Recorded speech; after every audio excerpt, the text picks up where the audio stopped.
Alright, we're live. We're back. Don't know what the fuck happened there. That was weird. Like, yeah, just all of a sudden Twitch is like, fuck you. We're not running your stream live anymore. Fuck off. Like, I don't know what happened.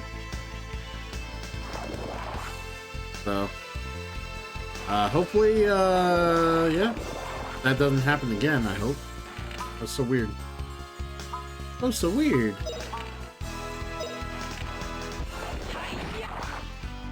Blow you away. Take that.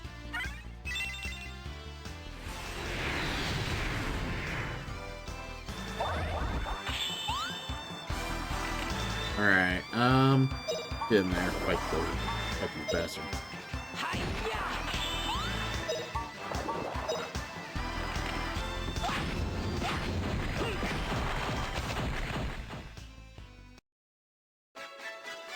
What a cinch! Alright, very nice.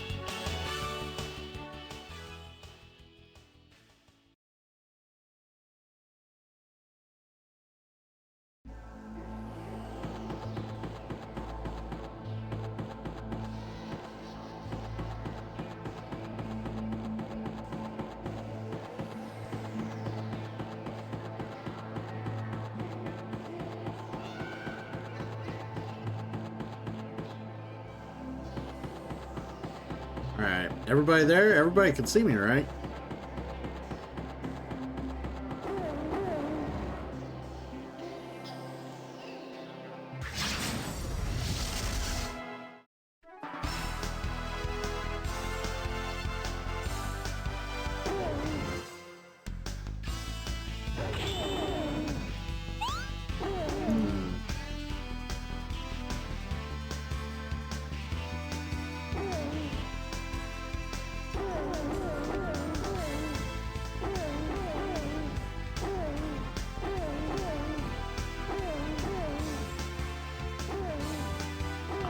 Everybody left my stream because of the failure. That sucks.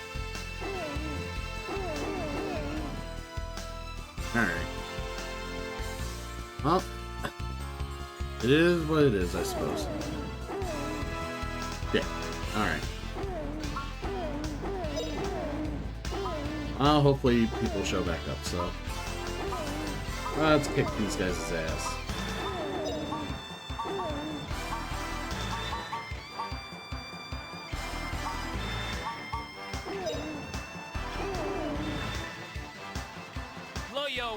Take that!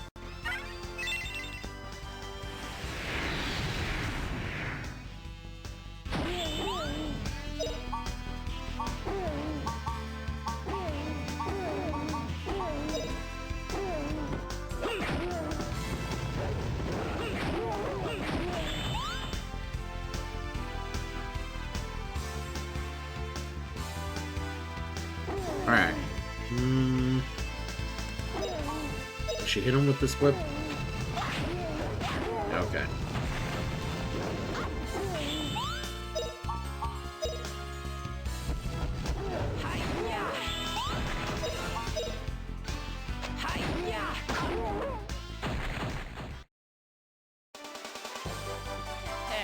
Not bad, eh? Not bad, eh?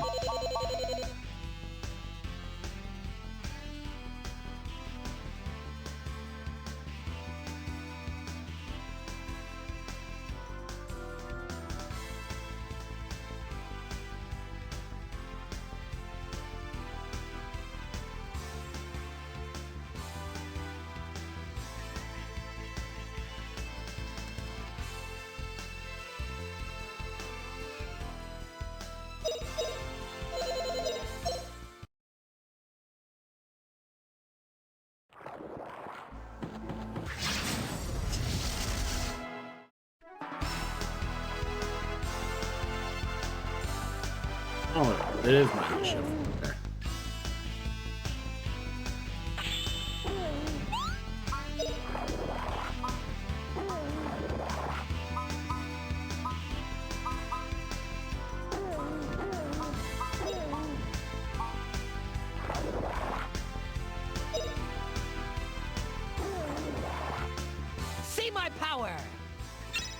He my power.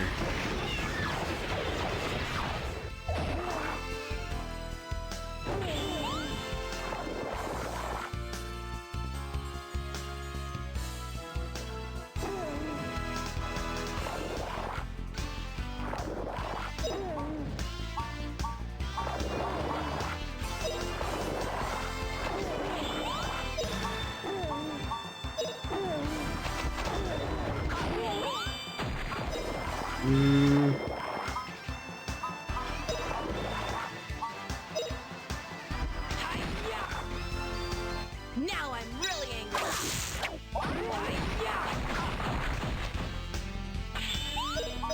Finish this fool off. Justin's like, I can't get to it because he's stupid.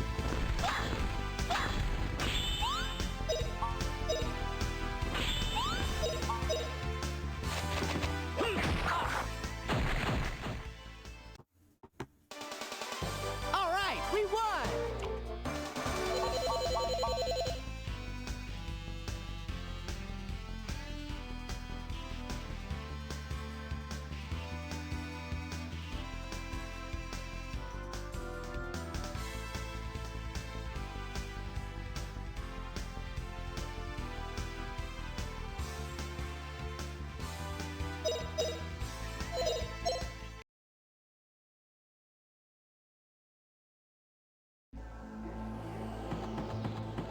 All right.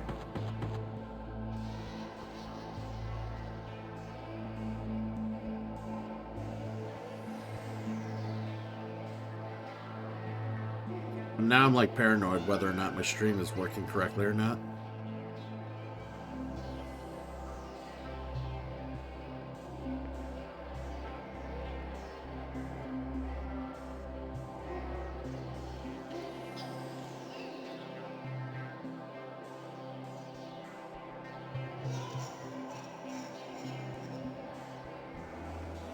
Yeah, it's just weird because I went to look and it's like, oh, there's only 2 viewers, but then I remember it's like, oh, everybody has to refresh their fucking screen.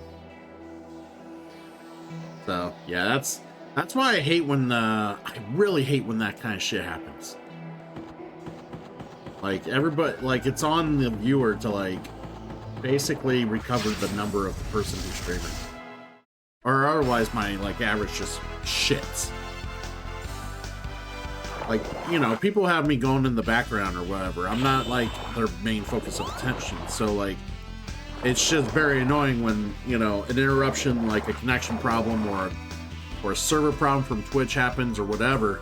And then unfortunately my numbers get, you know, shit upon for the day because like whoever's watching me just has me on the background. They're doing whatever. They're not necessarily paying attention. They see that I'm frozen and they don't refresh the page because they ain't paying attention. It's just like, really hate that they have to refresh the page to make it count as a view. Like if they're still in the room, it's like it should just kind of refresh on its own and not, they shouldn't have to like refresh on the, I don't know, it's just annoying. It annoys me.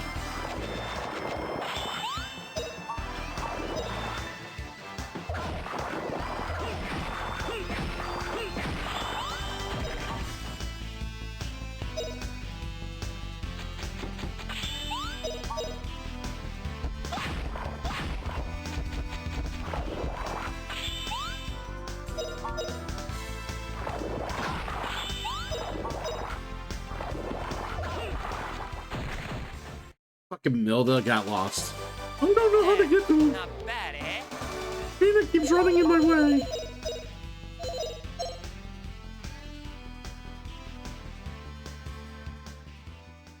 Really wish I had a different whip for her because that whip is not doing shit. I need to switch that out.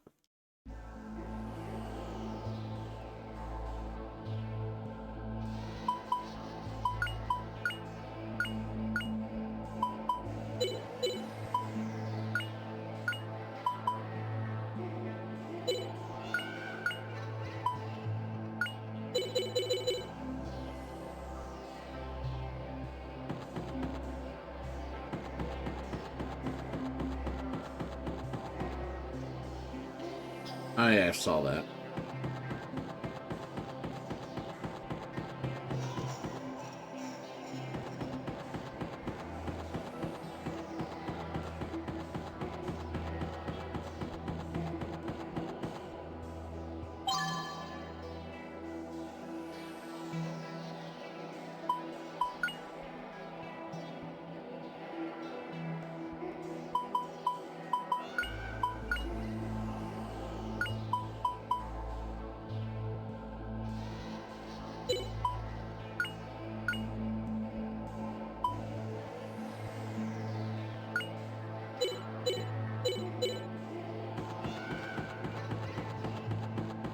All right.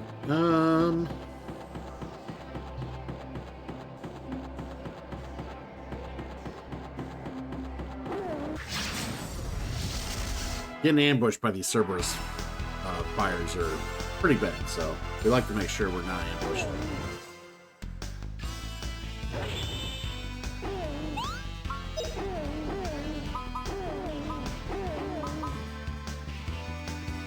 Freeze them in place. Hey, Feel the power of Crocodilus. Good to see you. And thank you for the biddies.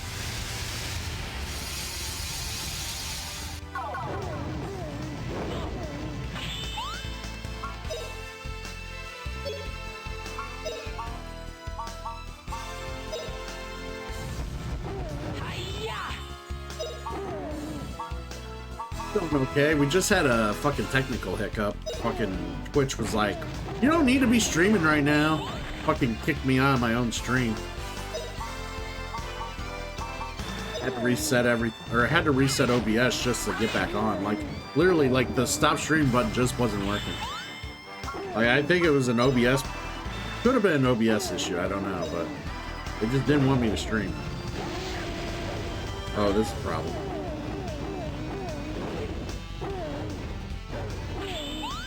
I did. Is the update kind of shitty?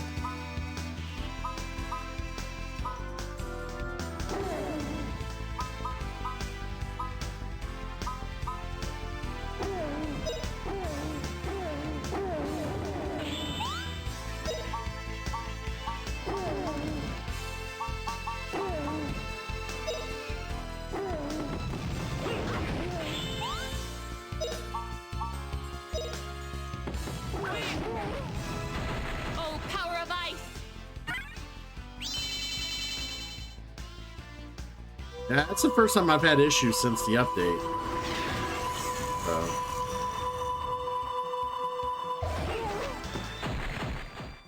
Yeah, I don't know what happened. It was just very random. Not bad, eh?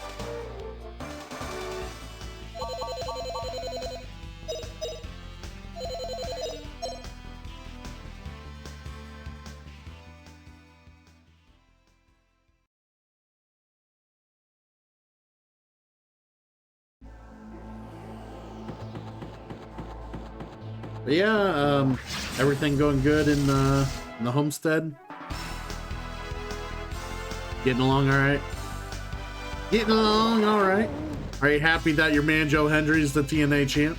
Are you even happier that your man Joe Hendry was in the Royal Rumble? Lots to talk about.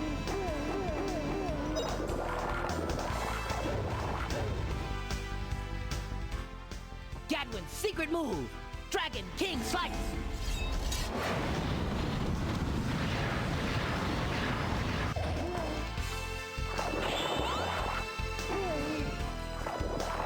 Yeah, that would have been hilarious if the whole Joe Hendry thing he came out and then like no one fucking gave a fuck.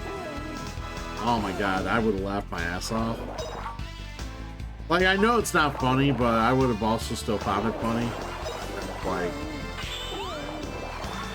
it also shows that I don't know if it actually shows that TNA is a bigger property than what people give it credit for, or if the wrestling community is actually smarter than what most people think. So.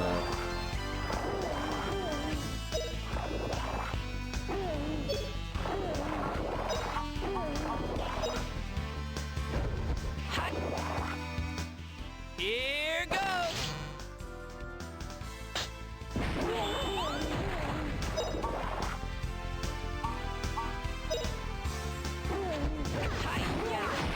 Oh yeah, no one gave a shit about Nikki Bella. Nobody gave a shit about Nikki Bella. Fuck Nikki Bella. Everybody's happy that that era of divas is gone. Like, I love when that era of, like, divas come out from that era for, like, special guests or anything like that, because everybody knows that that era of divas was, other than AJ Lee, was garbage. Complete garbage. I mean, Trish Stratus got a pop. People love Trish Stratus. You know why? Because Trish Stratus is actually fucking good. But yeah, like a lot of those Total Divas, like, era, like, wrestlers just don't get pops or no one gives a fuck about them other than, if AJ Lee were to come back around, people would give a fuck. But, yeah. Nikki Bella, no one cares.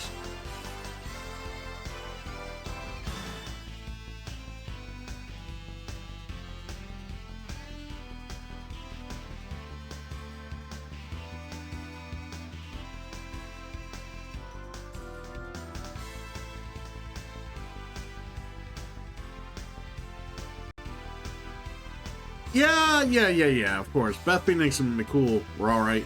But they also kind of started up in the era before Total Divas. Like, when did Total Divas start? I'm gonna look it up.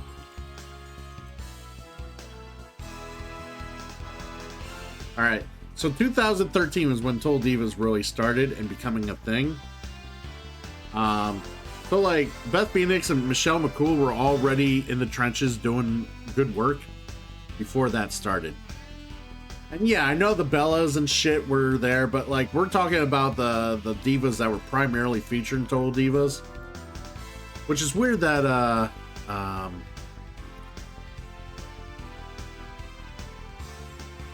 need to bring up the window. My brain fog's been hitting me today. Natalia, yeah. So it's crazy that Natalia is, like, still kind of gets her, at least gets a little bit of love from being in that era, but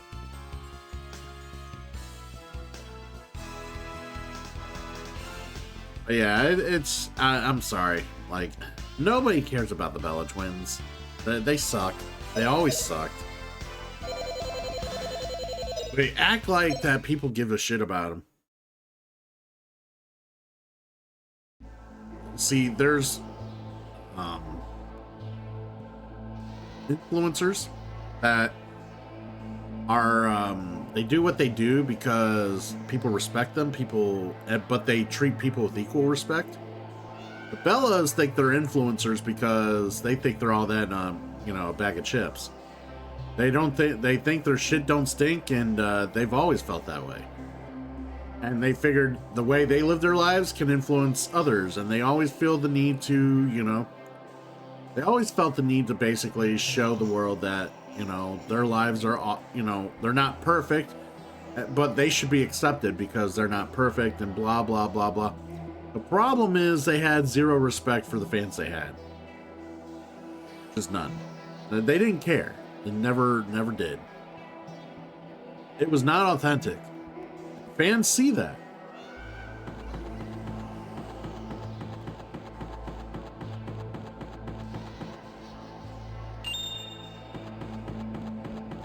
But then again, when you are premiering, like when you are the, what's the main attraction? When you are the star of a reality TV show that's heavily scripted, how can anyone take you genuinely seriously? Serious. Like, for real. That's the biggest problem. The show was too scripted.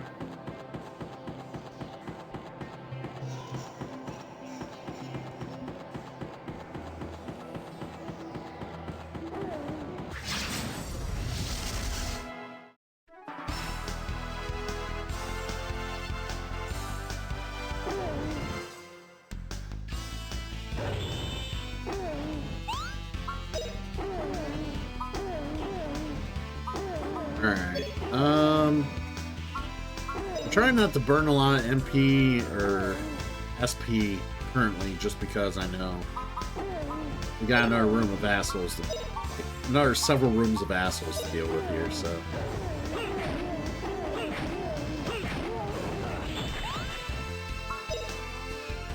they're about to take some turns. We might want to do something about this.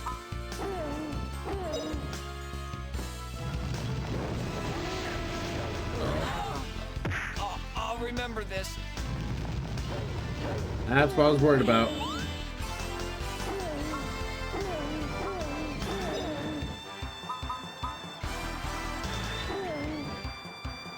I need her to heal.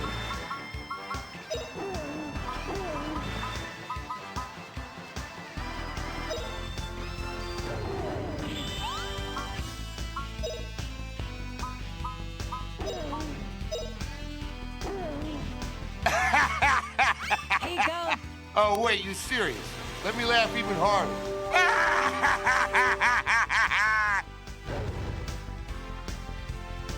Very funny. Now you'll be okay. Yeah, dude, these fucking creatures are fucking terrible to fight against.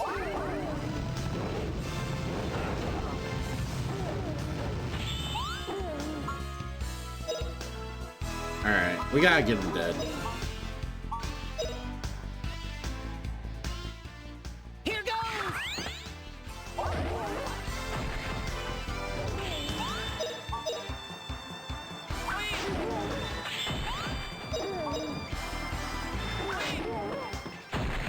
There we go.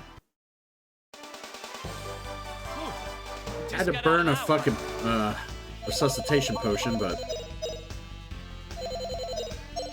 that's the first one I burned all game, by the way. I've not used one since, like, since I've been getting them. I just at all. The first one I've ever used.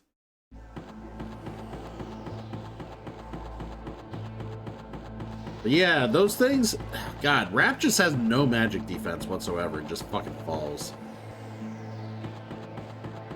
Hey, I'm in an optional fucking harder dungeon. Fuck off. You're not allowed to pick on me when I'm in optional harder dungeons.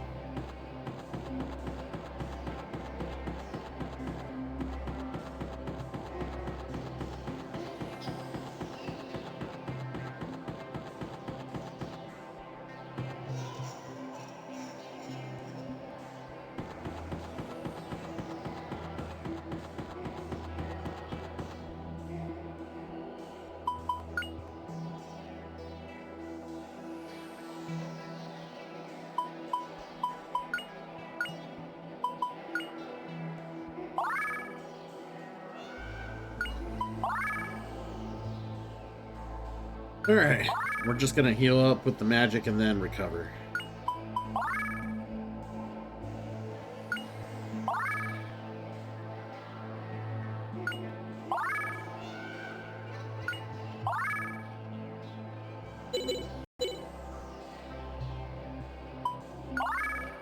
Oh, you good, Croc, you good.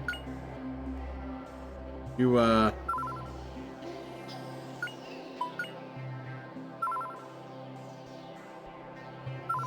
So what you seen for WrestleMania as far as like programs go? What do you think? Where do you think we're going?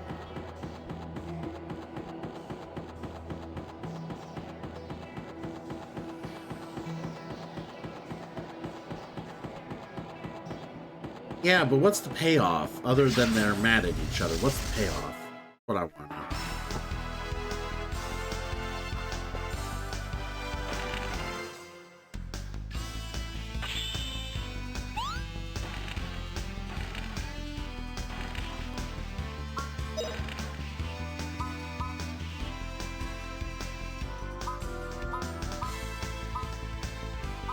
Well, I mean, that's a good thing, though.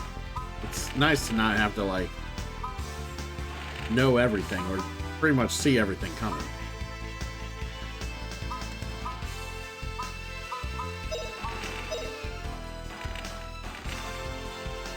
Here goes. Ha! I think they could do J. Cody. I think they could.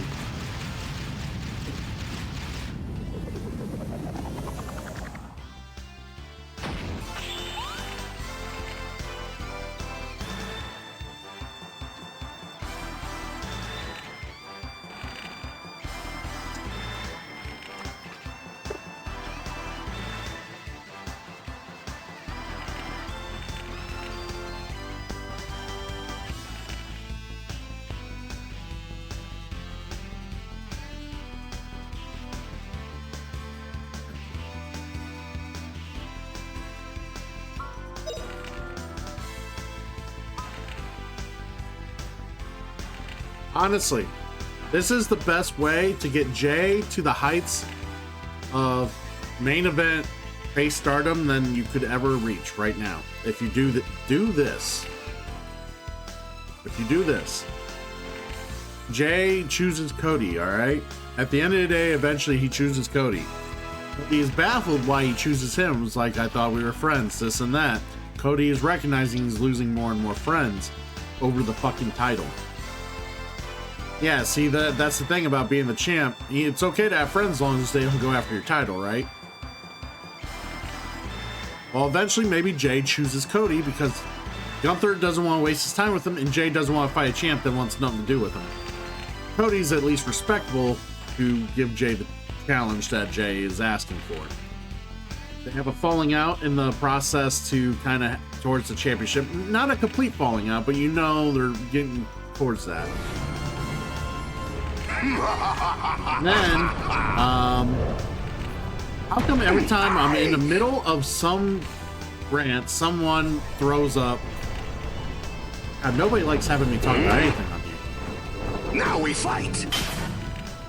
Anywho, good to see you, Damon. Thank you for the biddies. And Neo is raiding on in here as well.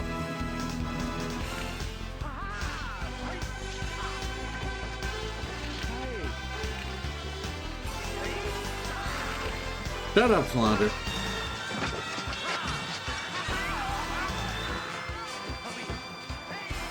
Anywho, thank you, Neo, for the raid. I will give you a shout out here.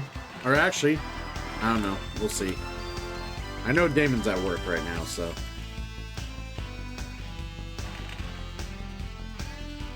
Hopefully Metaphor's been doing good. I don't know when I'll ever get to it, but I've heard good things about it. Say his name and he appears.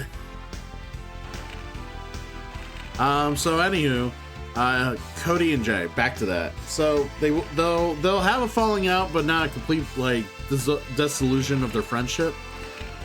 WrestleMania main event comes along. Jay is facing Cody for the title. This is where Cody finally goes full heel.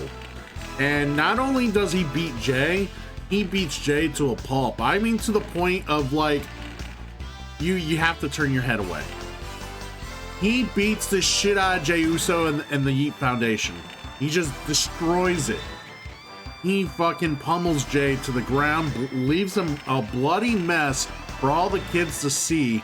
He basically becomes the, what's the character from The Boys? Or from that show, The Boys? What's that popular, yeah, he basically goes full Homelander. Yeah, he goes full fucking Homelander on Jey Uso and all his fucking, and everyone in the crowd. And yeah, Jey Uso goes away for a few months, you know, hangs out with family, does what he does, takes a break because it's good to take breaks in wrestling. Comes back even stronger of a face. And, you know, goes after Cody and maybe then eventually beats Cody for the title. I would rather see that. But I don't know if we're going to get that. I don't know how they want to book it. But that, to me, I would be all for that. Cody winning and holding on to the title long enough for Jay to get his comeuppance. You know? Yeah, I think that's what it's going to take for Cody to hold on to that title. We're going to get heel Cody.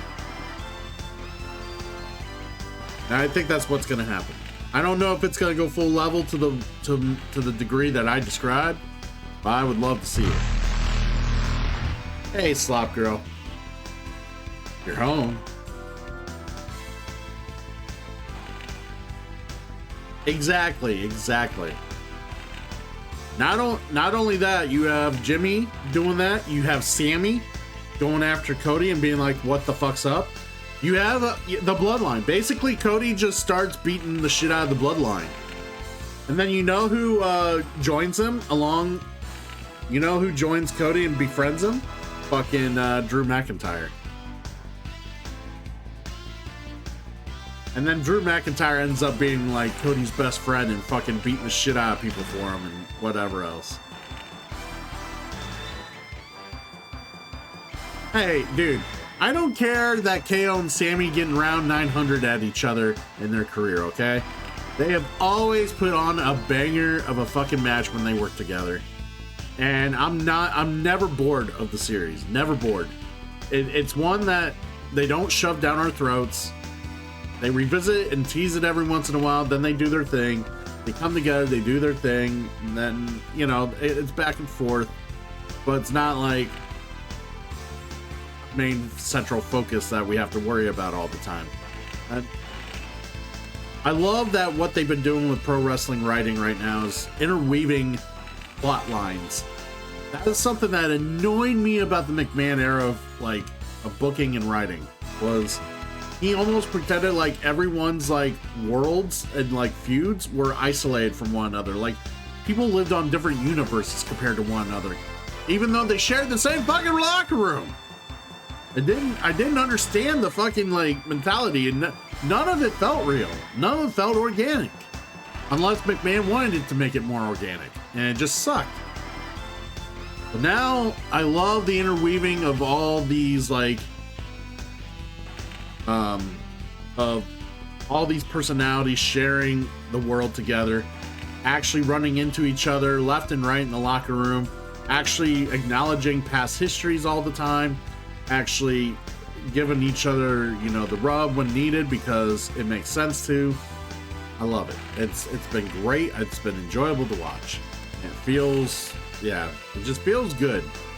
You know, you don't get insulted when you watch wrestling anymore, and that's what's been sorely lacking in pro wrestling, especially in WWE, was that everyone felt like they were dumber after watching it. And now it's not. It's very enjoyable entertainment.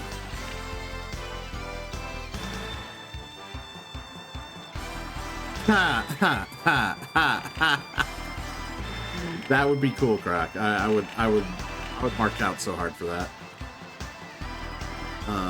A feast for sticks and mud, huh? As long as there's a dance slot, girl. There has to be a dance. Yeah, I would love that if they bring in a solution for the luchador. Like, I was just actually hoping when they were do it with the Chad Gable angle, I was hoping that they would bring in El Generico as a luchador. But I'm okay with El Generico coming in for like some sort of like thing with the KO or whatever. You know, I just want to see El Generico once in WWE. Honestly, that's my thing. I just want to see it once.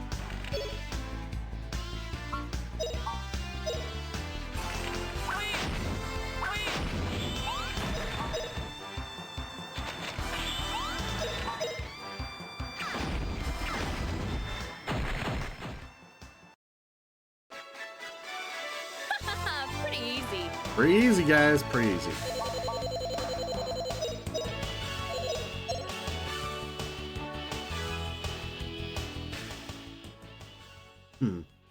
Yeah. Either way, I enjoy having your time, as little as it is, or whenever you can make time for me. Luckily, I'm able to keep streaming. I was having difficulties, technical difficulties earlier. I had to restart OBS just to start streaming again, which was very annoying. So normally I don't have to do that at all, but apparently today it was one of those days.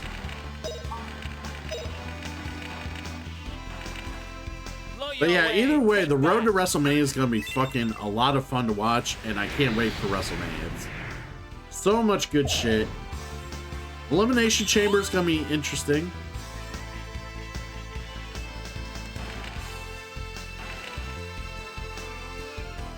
What's my opinion of Kaiser no selling Pence's sacrifice? Honestly, you're probably the only person who really paid attention to that. I mean, he sold it a little bit. He didn't like go all out. But I mean, he lost very quickly anyways, and that's what people paid attention to. Like, he didn't have time to sell the shit out of it. He immediately got Penta driven and lost, so. Yeah, he's not an overseller. Like, his gimmick doesn't lend to overselling.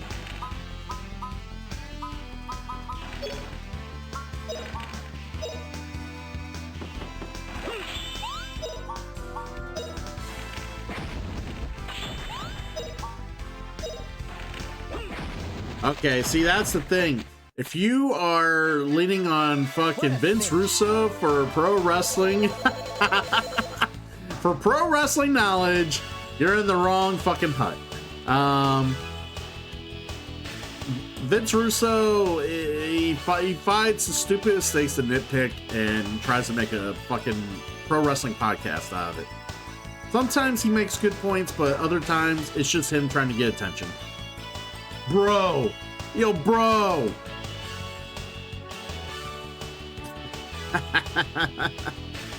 No. I love picking on Vince Russo. Honestly, it's about 35% of what of all the memes I've enjoyed in wrestling it's been because of Vince Russo. So.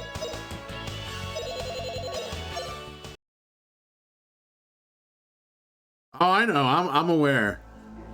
Don't get it twisted, bro. Yes. But yeah, fucking Russo. I can't believe that not only does he do a podcast, but he does it on the one topic he says he doesn't give two shits about. He advertises as such. Fucking, what a fucking... I don't even have the fucking word to describe him. Like, who does that? A heavy shield. I have to give this to Rap.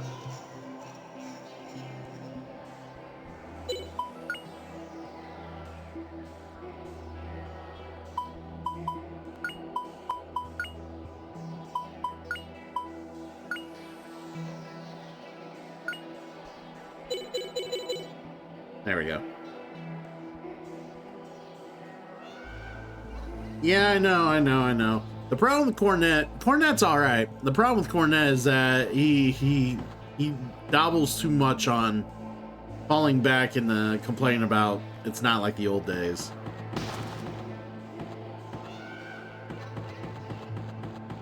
I know. If anything, they might have just simply said, hey, sell the arm a little better next time. That's all they probably did. If they said anything to him.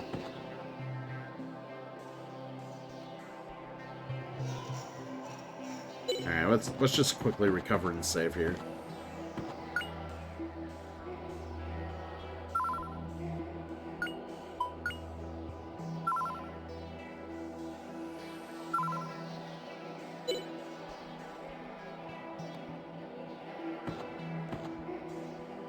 He does. Cornette's smart. Cornette's a little weird, though. If you've watched enough Bruce Pritchard podcasts, you'll, he has a full, like... he kind of, over time, he gives you, like, a full fucking historical rundown of, like, how weird Jim Cornette is, and some of the funniest things that he's seen in his life is because of Jim Cornette. Just because... the dude's a little off his rocker sometimes.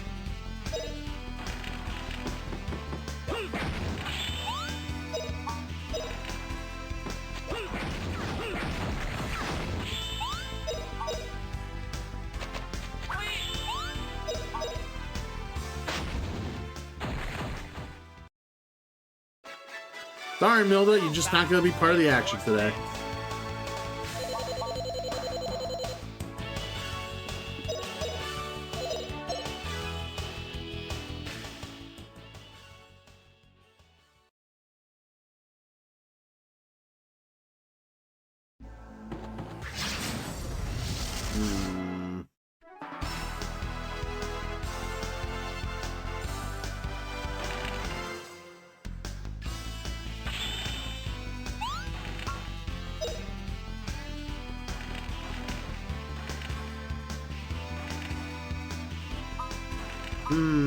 What would I name Sock Girl if she was a wrestler? Burn to a crisp!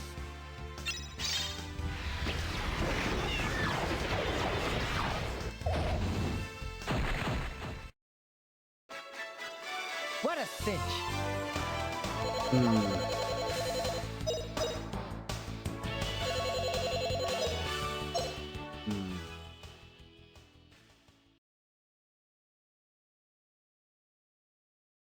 What would I name you?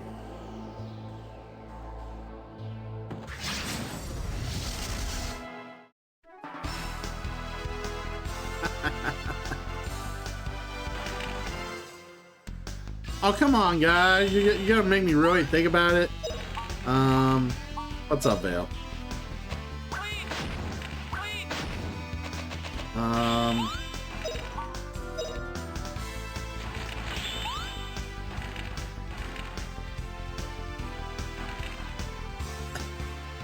Oh, actually, Vale, I know what to call you. Belucius Eve. That's what I would call you, Belucius Eve.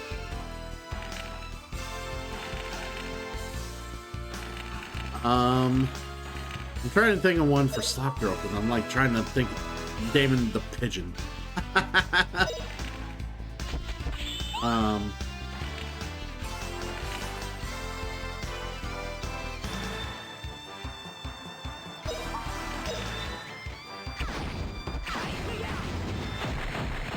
So people have been telling me AEW's been actually kind of interesting the last few weeks. I have seen some stuff, and I'm, you know, maybe I might have to start picking it up and watching a little more again. I'm kind of curious. I hear Harley, was it Cameron? What's her name? Haley Cameron? Harley Cameron? She's been like really entertaining lately. Like the Ricochet Swerve feud's been like super baller. I honestly, I think AEW will fully get a leap off the, off their steps again once they finally take the title off Mox and quit doing the Death Rider gimmick that they're doing. Once that ends, AEW will be in a better spot again.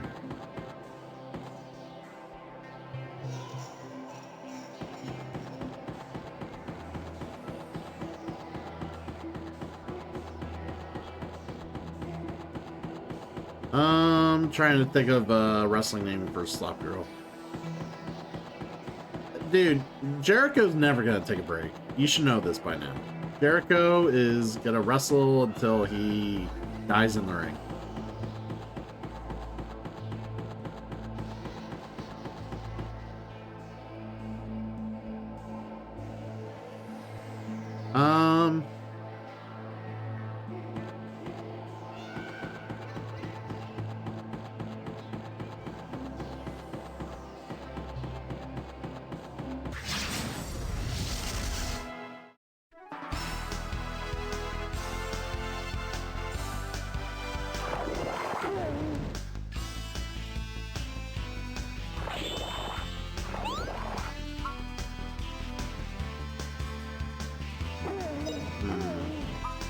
Yeah, thinking about that name. I don't know what to name it. That's one that works for pro wrestling, anyways.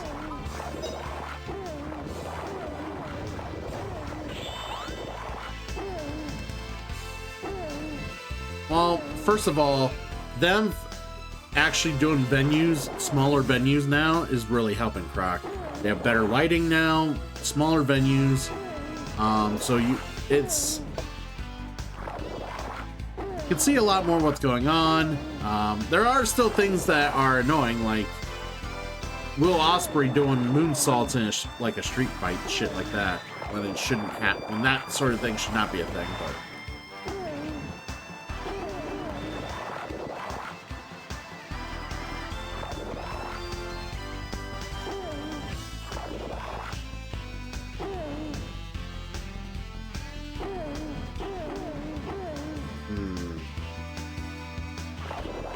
the impatient potato salad.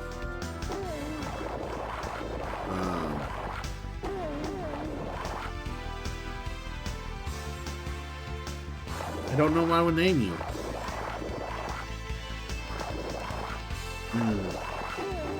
I don't know. I'd have to think. I'm gonna have to put some more thought into it. I'm sorry, Slop Girl.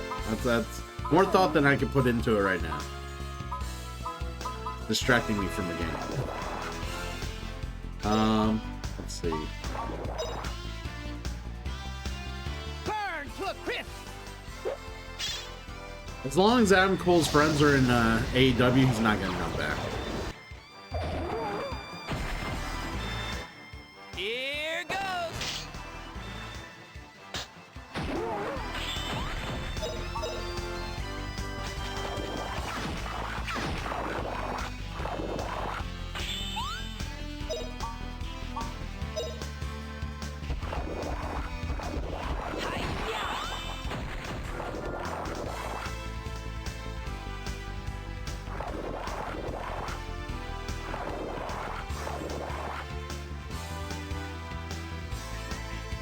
I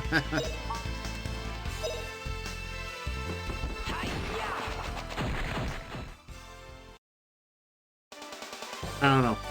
Slop Girl, I got an idea. Tell me your favorite female, like a regular female name. Your favorite, if you were to name a female, like their first name. Give me the first name of a female that you like. The name itself. If you were gonna say Keldra.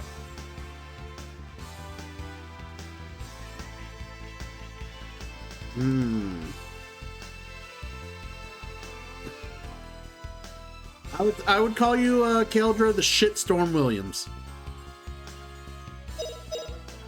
Keldra the Shitstorm Williams. Your finishing move would be the birdcage.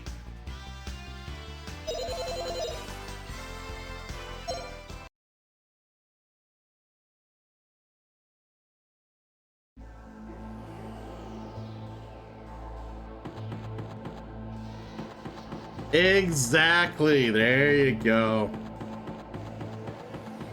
I just needed a first name. That was the thing. I just needed a first name.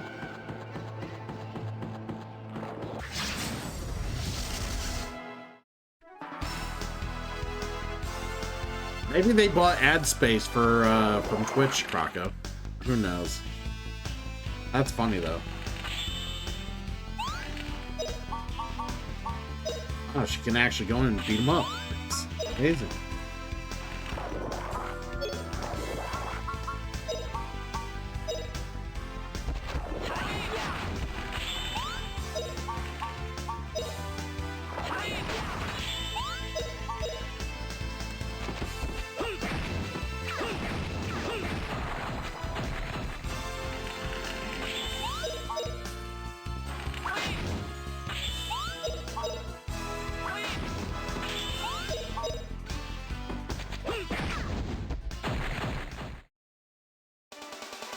All right, we won.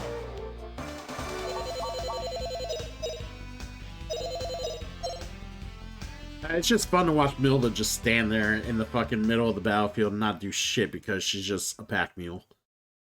She's never fast enough to do anything, so she's just to hold items. Bitch, hold my beer. Literally all she's there for. Alright, Galdrick. Get some rest.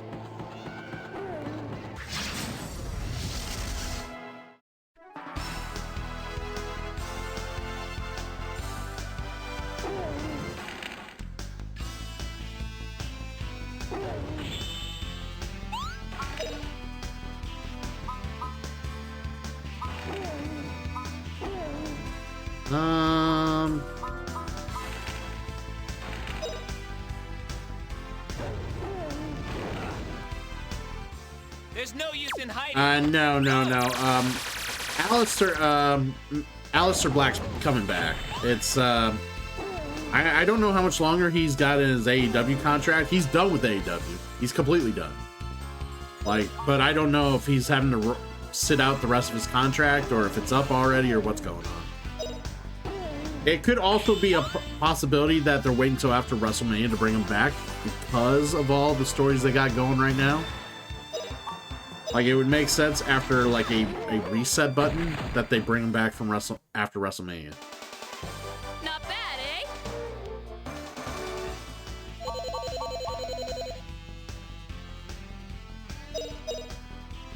Oh, I can imagine that as well, Vale. Definitely. She would sing something very catchy. Just like that. Yeah, I could definitely see him being on SmackDown and then starting after WrestleMania.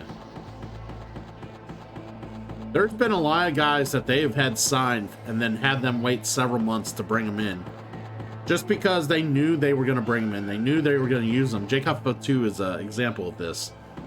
And they just needed to bring him in at the right time when the story merited it or wherever the storyline was at.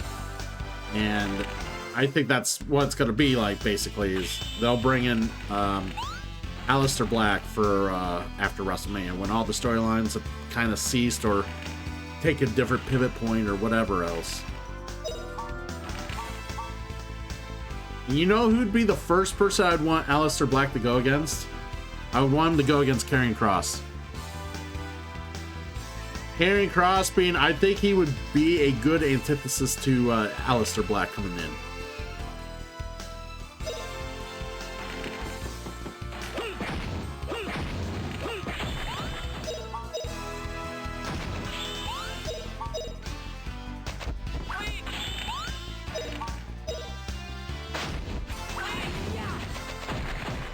Just so you're aware, people, I don't sit here and think about wrestling all day and armchair quarterback this shit. This shit just comes right off the top of my head. Kross has been delightful. He's been very, like, underrated in the last year or so. Like, he's been a very much a delight. If you catch him during the show, he's a treat because of the role he's doing.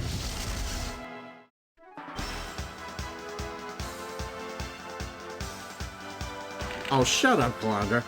I'm just saying some people will sit there and fantasize the wrestling booking and, like, you know, try to mix and match things and just think about it.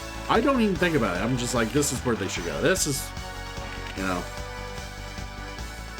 this is what happens when you sit here and you study the art of pro wrestling. You're just, like, seriously, if I had money right now, I would run my own wrestling promotion. I shit you not. If I had money right now to spend like Tony Khan does, I would run my own wrestling promotion.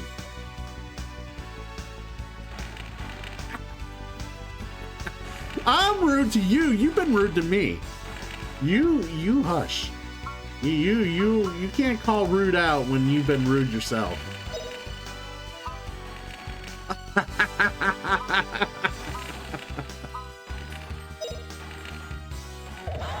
You've been making snide remarks at me all night long.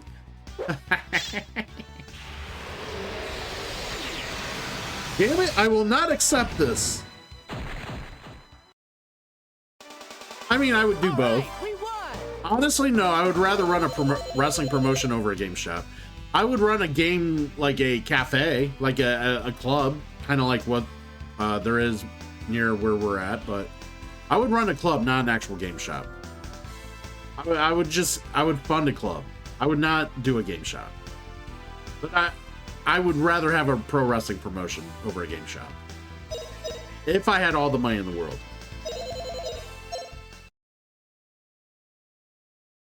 Exactly. Except not, no. No, you can't have, let's not abbreviate that. That's the first thing I fucking saw when I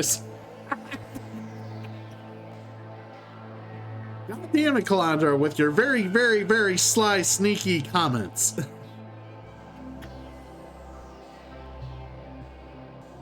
Oh, that's even worse! Stop it!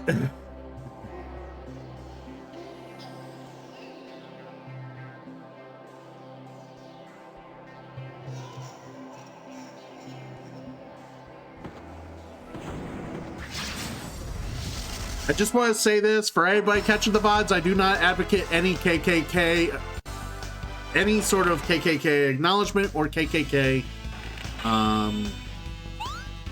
anything related to anything KKK. No KKK on the channel. Okay.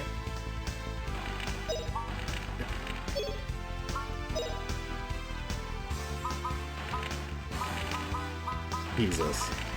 Oh my god.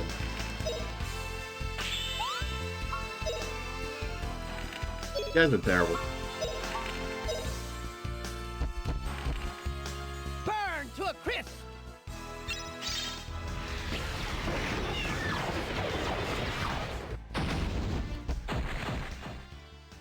Well, the internet hasn't canceled me yet, so if they haven't canceled me yet before today, I think I'll be fine.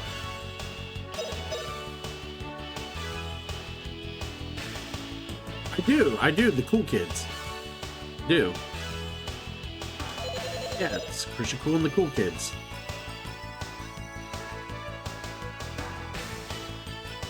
No, no, no, no, no, no, no, no, no, no, no, no, no, no, no. Don't put it all together like that. See, there's a lot of words in between those. A few other words in between that.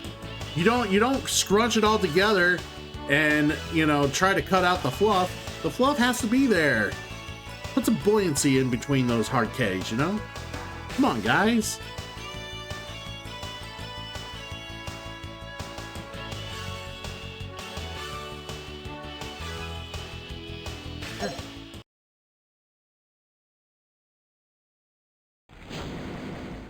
See, that's a cool name for a wrestling promotion. Wicked Cool Wrestling. I like it. Fucking awesome. Neo Sigma, you're hired.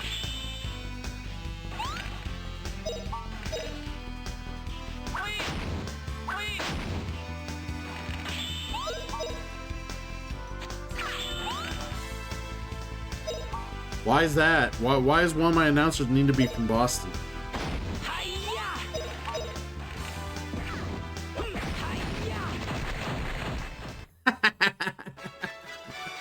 No problem. Woo!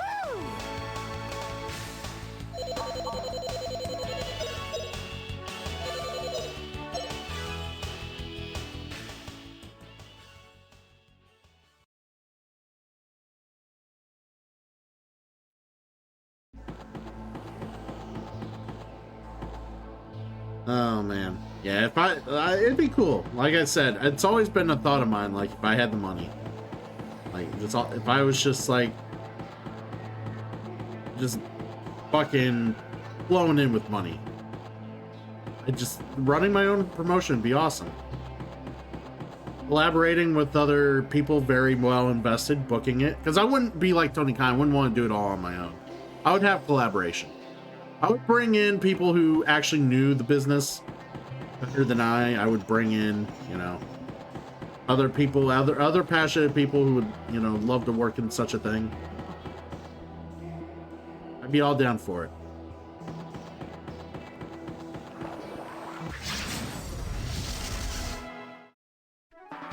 See, I'd bring you in, Croc. I'd bring you in. Yeah, I need a sound guy.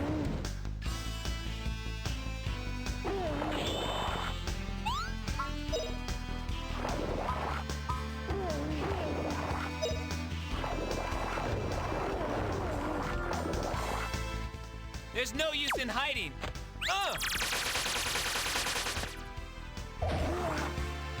No. Sound guy, you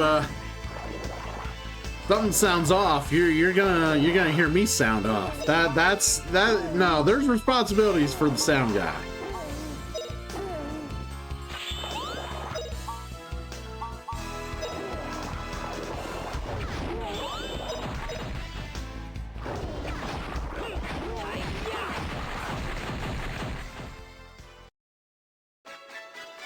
What a cinch.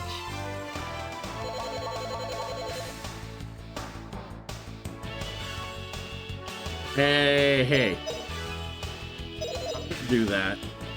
You know what? I would reach out for Bischoff for advice, but, you know, to be fair, people love to shit on Bischoff. Bischoff's very smart. You know, he's one of the few people I really enjoy learning pro wrestling about, because at least when it comes to the production of pro wrestling, he's a very smart individual and knew a lot about how to handle that side of the business. If there's people that love to bury the younger talent, that was Hulk Hogan.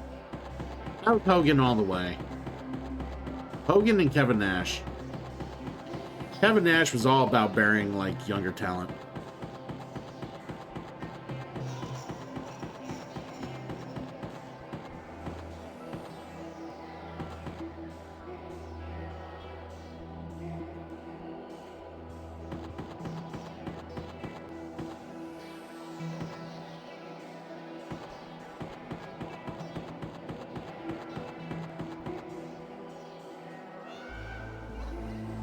Bale, I'm not gonna bring in your husband to do fucking commentating.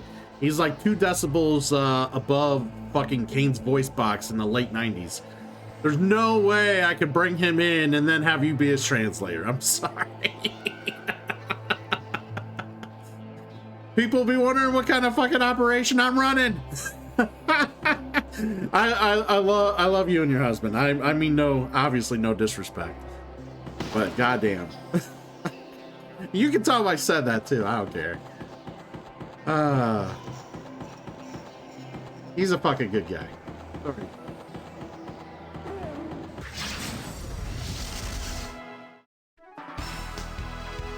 I can't bring in Santino Marella. TNA fucking has him on cusp. That's why one of the reasons TNA's gotten more popularity over the last couple of years, because of Santino Marella. Can't bring him in. They own him. They have him now. They're doing well with him. So, happy. We need... Let's hit him hard.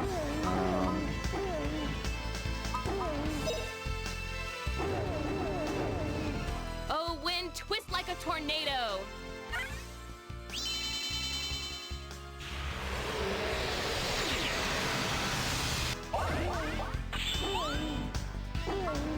Mr. KKK Wrestling.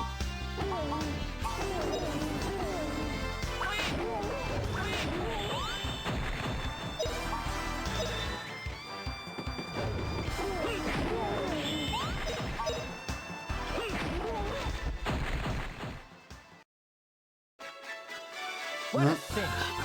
Not gonna lie, I didn't think I was gonna be this humored by pro wrestling armchair quarterbacking tonight, guys. This has been fun.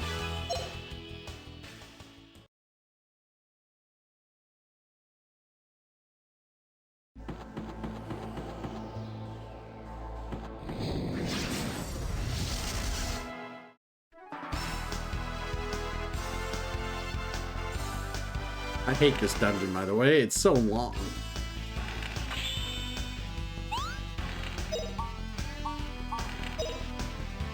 Ah, hydrate and stretch. I suppose I'll do that.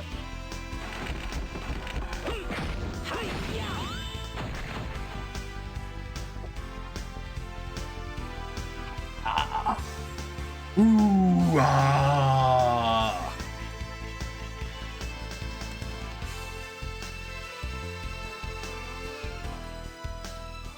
Oh, so you pro wrestling nerds out there, what are your thoughts? I'm guessing, I don't know if it's been made official. I haven't looked at the news, any news or anything in the last several hours, but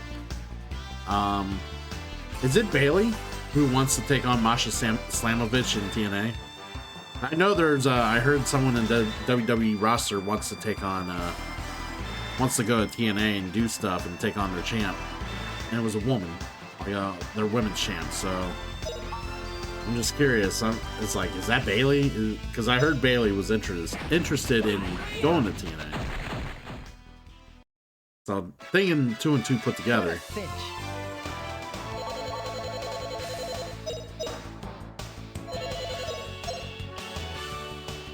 I would love to see more like main event cross promotion with TNA as opposed to just NXT.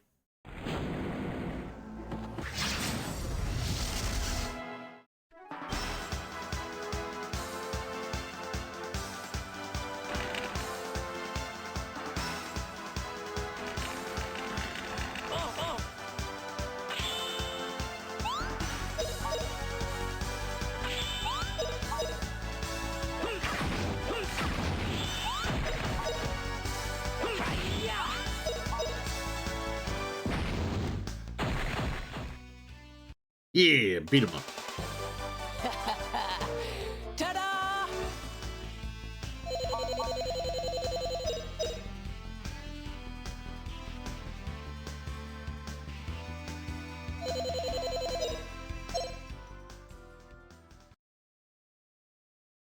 I don't know if anyone caught it.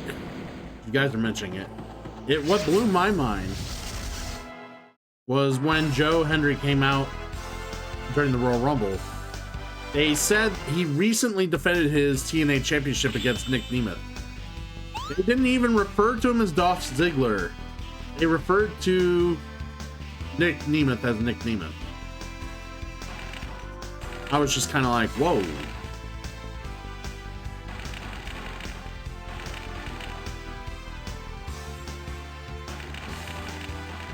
I was like, well, I'm cool with that, you know. if they decide to let, you know, Nick Nemeth come back to WWE for some like little match or two, you know, if they decide to do more promotion like that.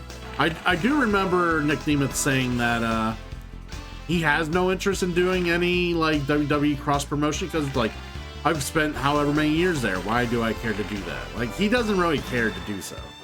But I mean, if they really want him to and he's accepting, I'm sure he would. Oh, fucking Sheamus just staring him down like, what the fuck am I watching? Yeah, Sheamus was great. He just stood there and just watched.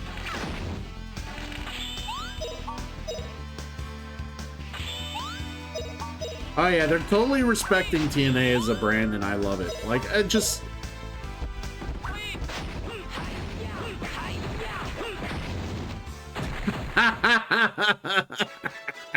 What a cinch.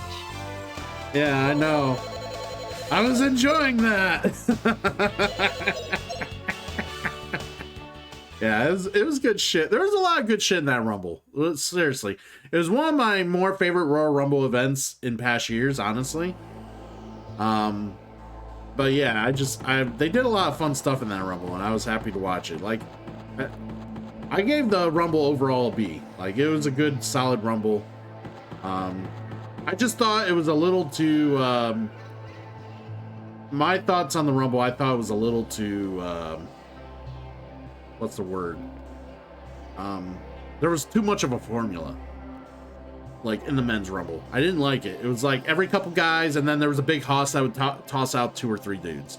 A couple more guys come in, and then some big hoss come in, throw out 2 or 3 dudes. And they did that for like the first 17, 18 numbers, and it got old. Like, I was just kind of like, okay, when are all the superstars coming?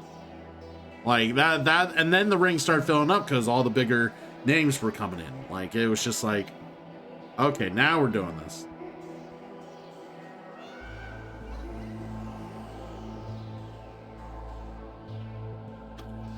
Well, to be fair, I think the reference came while they were doing this. So.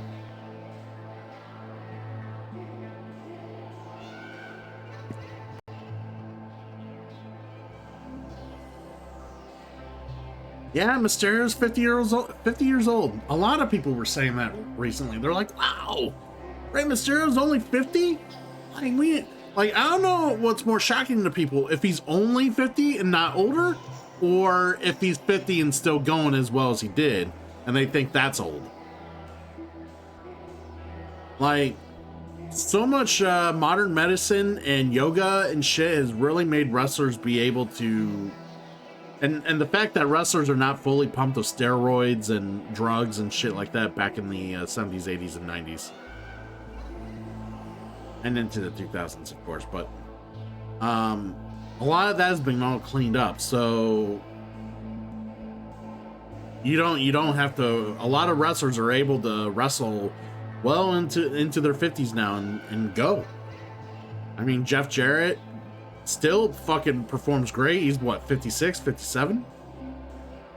Doing great. Love me some Jeff Jarrett.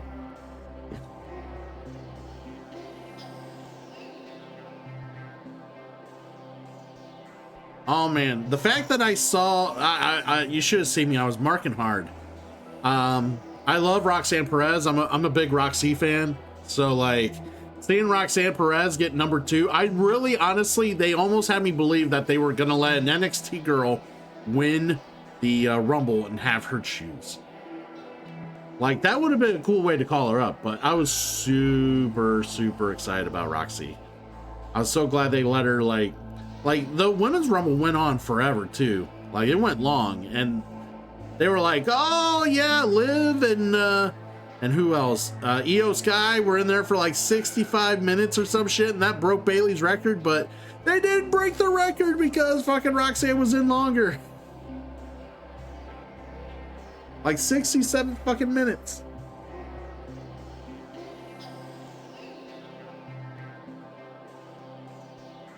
Oh, she's gonna get called up. It's no brainer. I think it's gonna be her and Bayley at WrestleMania. Honestly, Croc. I think the whole Bailey feud, Bailey going down, and that feud's going to carry from NXT to main roster. And I think she's going to take on Bailey at WrestleMania in some sort of like, probably Street Fight or some sort of like big blow off. That would be my guess. It's got to be Charlotte and Tiffany at Mania. That's the only way. Charlotte already did the I'm going to go back to NXT thing and win the NXT title when Rhea was champ. She already did that. She ain't going to do that again. She isn't going to fight Rhea again for the world title, so she has to fight Tiffany for the SmackDown world title, right? That's the only thing she hasn't done yet. So Tiffany is an up-and-comer, and yeah, just it's going to be interesting what they do there.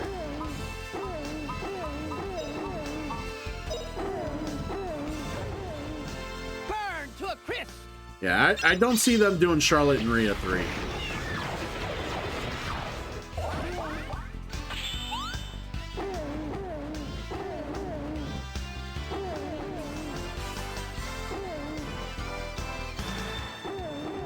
Like, I see them doing something new with Rhea, but it's gonna come from the Elimination Chamber winner. That would be my guess. The Elimination Chamber winner is gonna be... Actually, you know what? I hate to say this, guys. I just feel like this is what's gonna happen. The Elimination Chamber is gonna have 5 women. They bring in the 6th woman. It's Becky Lynch. Becky Lynch joins the chamber. Becky Lynch wins the chamber. Becky Lynch challenges Rhea again. We get Rhea Becky Lynch again.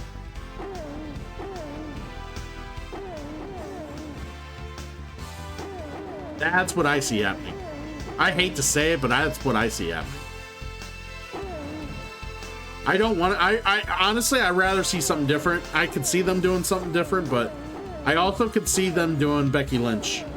Bringing in Becky Lynch and having that happen.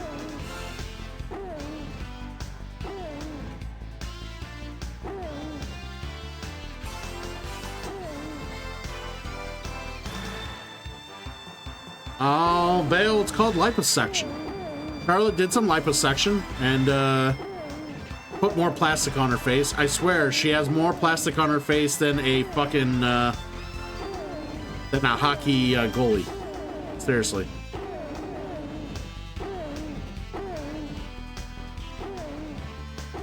I could keep coming up with fucking analogies to Charlotte's face all day. All day. It's like my #1 joke right now.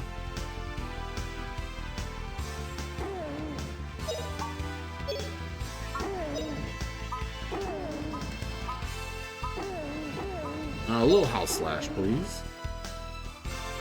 Oh, wind, twist like a tornado. I want to see EO get EO will get another chance. I just don't know if it'll be against Rhea.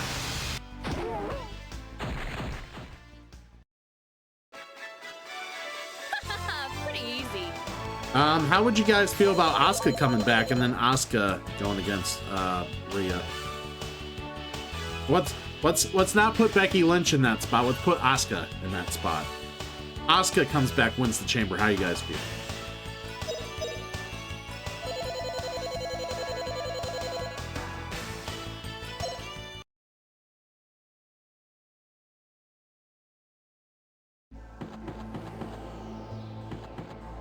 See, I would love to see Asuka have one more run. Just give Asuka one more run. Let her do her thing, and, you know, she could retire. Because at that point, she'd be in her mid-40s when she retires. She's like 43 right now, right? 43, 44? Pretty old, but I mean, she still looks pretty young. Like, yeah, I would have her, yeah, have one last run. That'd be cool. I've enjoyed a lot of Asuka. I wish they would have done her better when she first went to the main roster, but you know, McMahon likes to ruin Japanese stars, so.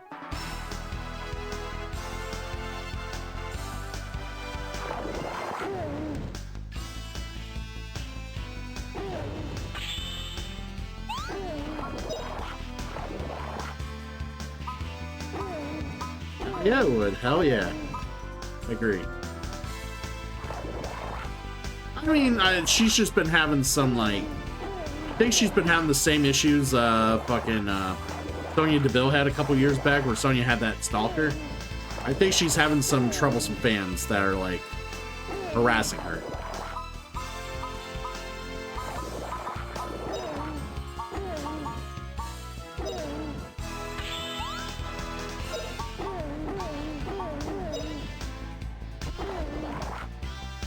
Burn to a crisp.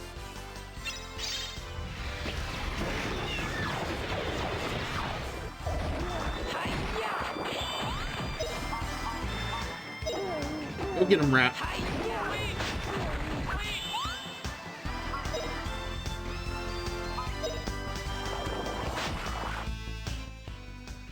Strike through.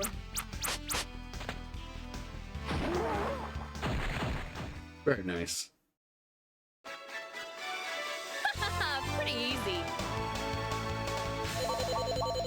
Oh, Neo, if you really want to see Sasha Banks that fucking bad, just go watch AEW. She's all over fucking AEW. She's the most overpaid fucking talent on AEW. Just go watch some AEW. And then you can see the behemoth shitstorm that is fucking Mercedes Moné. Now, I'll give Mercedes Moné her props. She's actually had some pretty good matches on the bigger events and whatnot, but like her promo work and her storytelling is fucking awful. Absolutely dreadful. And it's just... part of it also, it's hard to like buy into her character as well. She's just not great at selling that her character is a genuine article.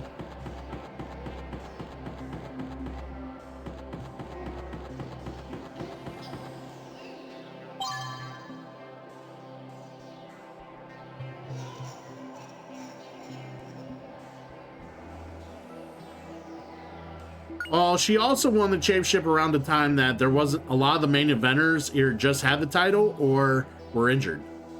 So, of course, it was around COVID time, right? So some other people didn't want to wrestle because of COVID. So Sasha Banks became the champ. And, yeah, eventually is like, well, they had to take it off Bayley. Eventually, you know, Bayley had it forever. So they gave it to Sasha because who else? They didn't have anyone else. And Bianca Belair was not as quite ready, you know. All right, so that dropped.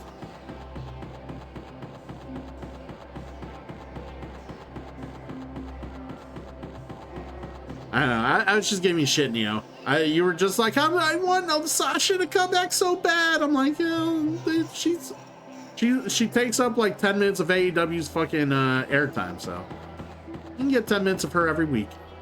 Actually, I think she gets more time on Collision as well, so probably more than 10 minutes a week.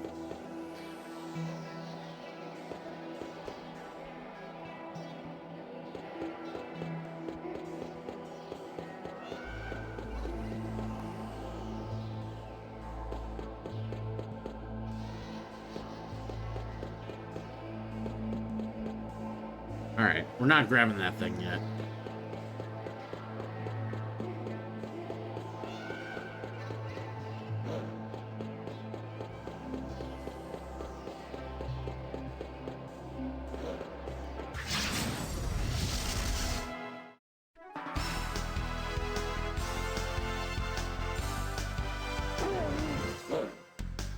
Yeah, I don't know.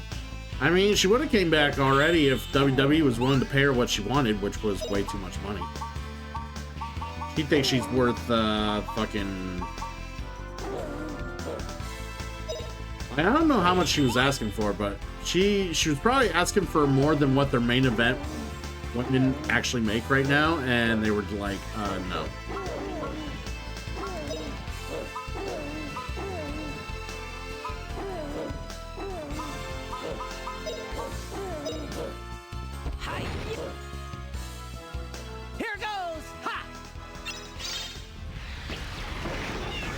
Honestly, WWE doesn't need her.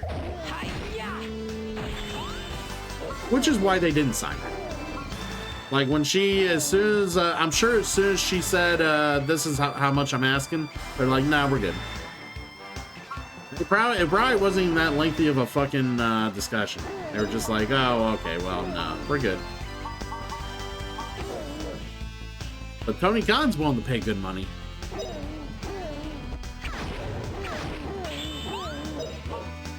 I'm sure he's happy with what he got. I wouldn't be surprised.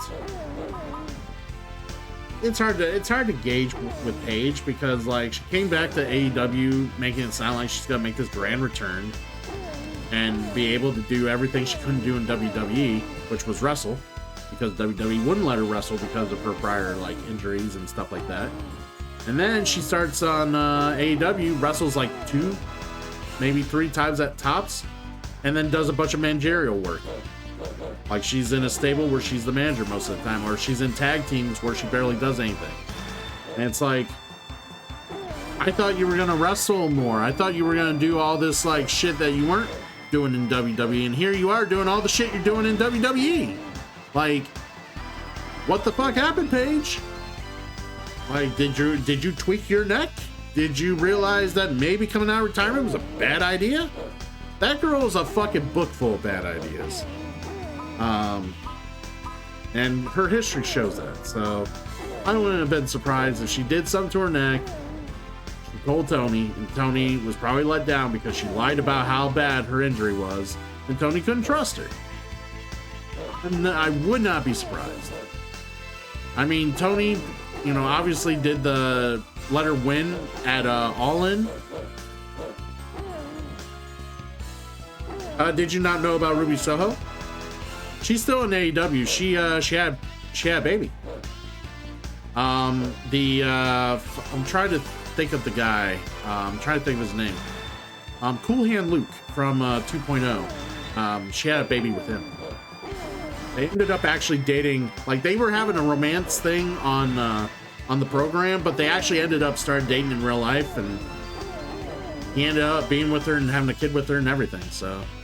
Yeah, she's been off with baby leave.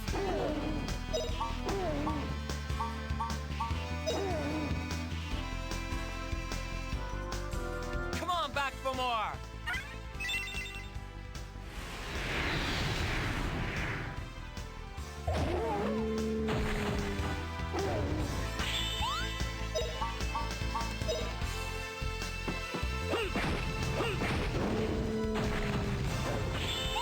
Damn it, they interrupted my last attack there.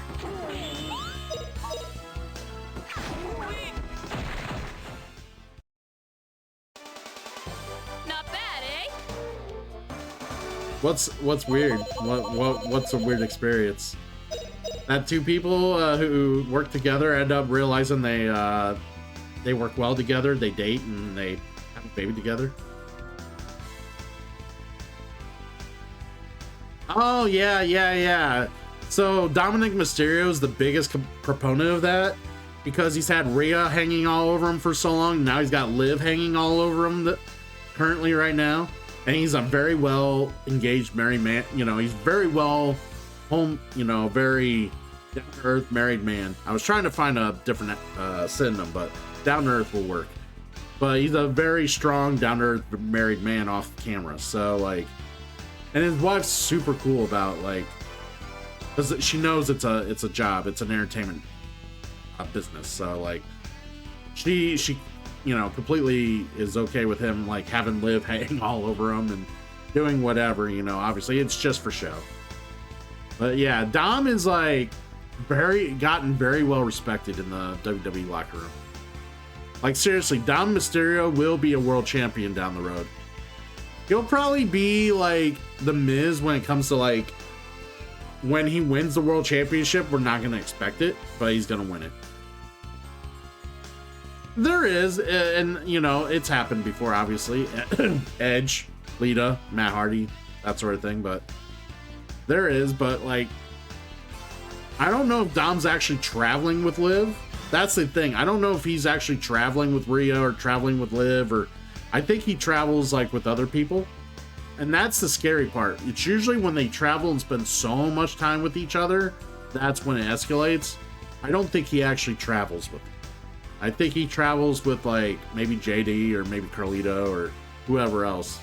and doesn't, doesn't spend a whole lot of time with them outside of like the show.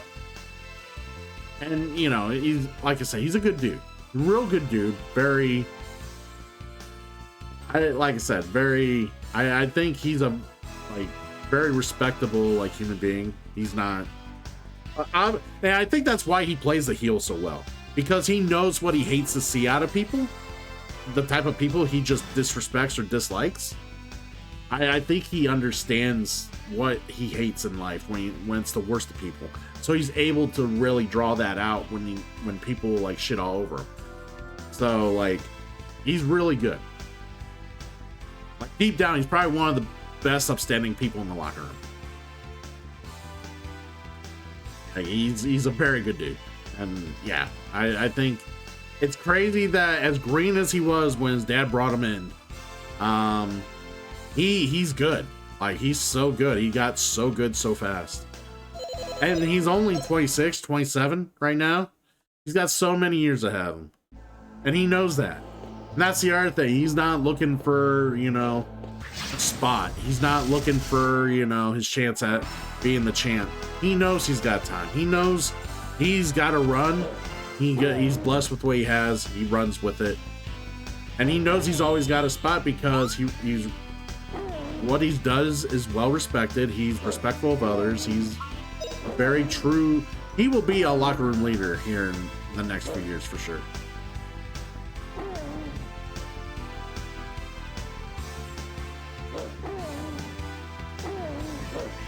Oh, fuck Pat McAfee.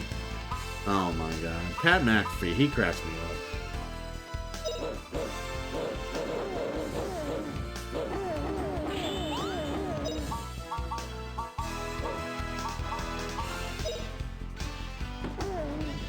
Oh, power of ice!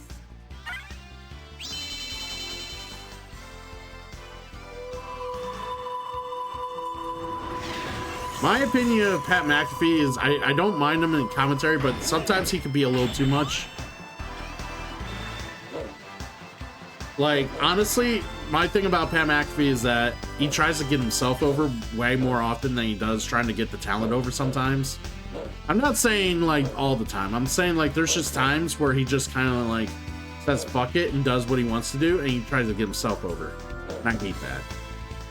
Your job as a commentator is to get the action over, to get the other stars over. That's your job.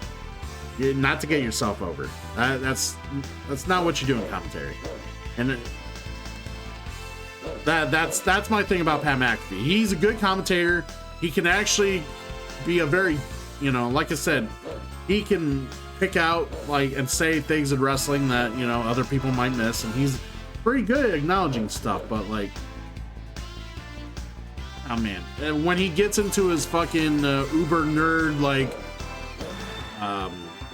fan mode and decides to fucking get in on it and act stupid, and he basically he's trying to get himself over at that point. And it's just dude, we know you're at the commentary desk. We know you're a big fucking mark. Chill the fuck out.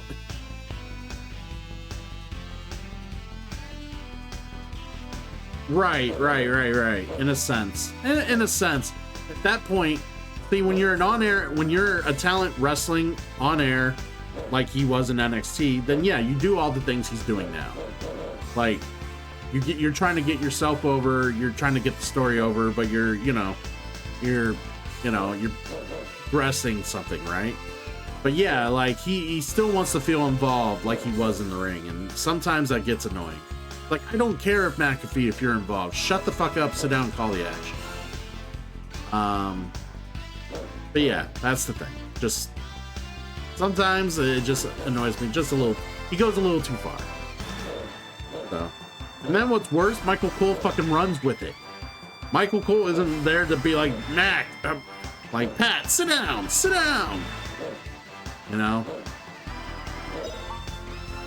dude, rein in your boy.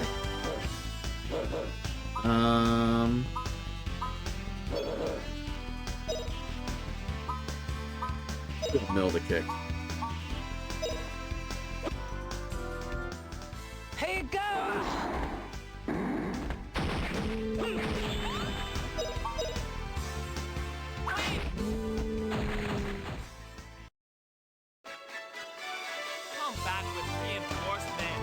Oh yeah. All right, get some rest, Calandra. Thanks for stopping in.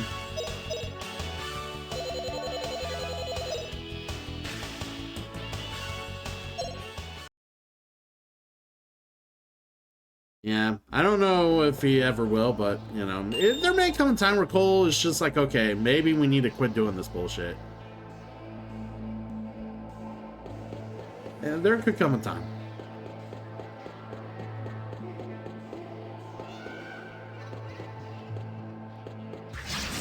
God damn it.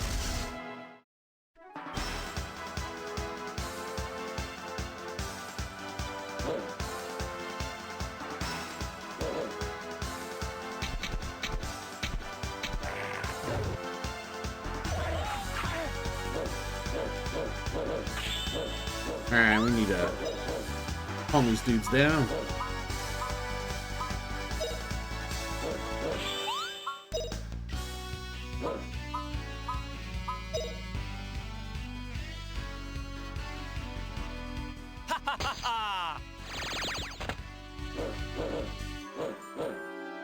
There, there!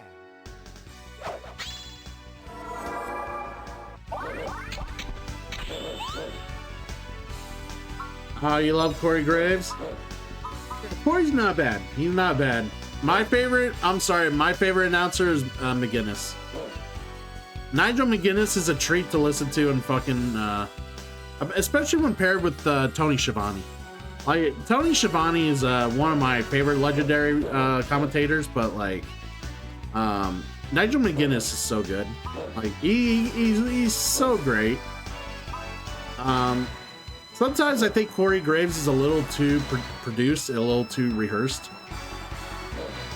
And that's what bothers me a little bit with Corey Graves. Nigel definitely feels like he can just like run with anything he's given, and it's just everything off the cuff. He's just kind of, I think he's just more creative on his feet.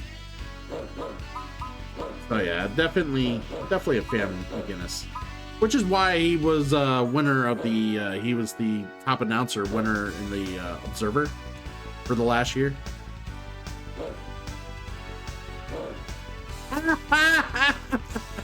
That's right.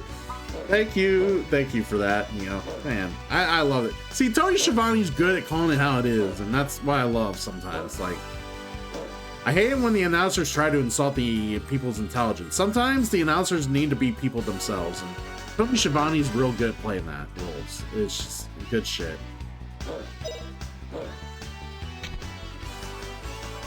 Now you'll be okay.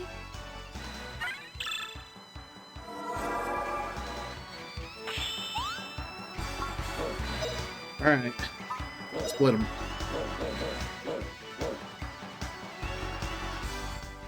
I'm gonna knock y'all down at once! Ha! Hurrah!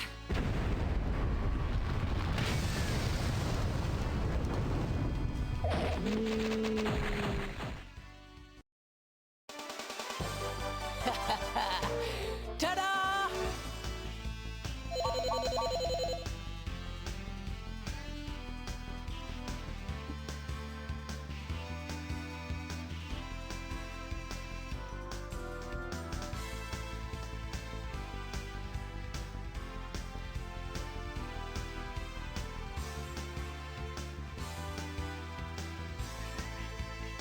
Who was the commentators for the Royal Rumble? It was McAfee, Cole, and it was Wade Barrett, right?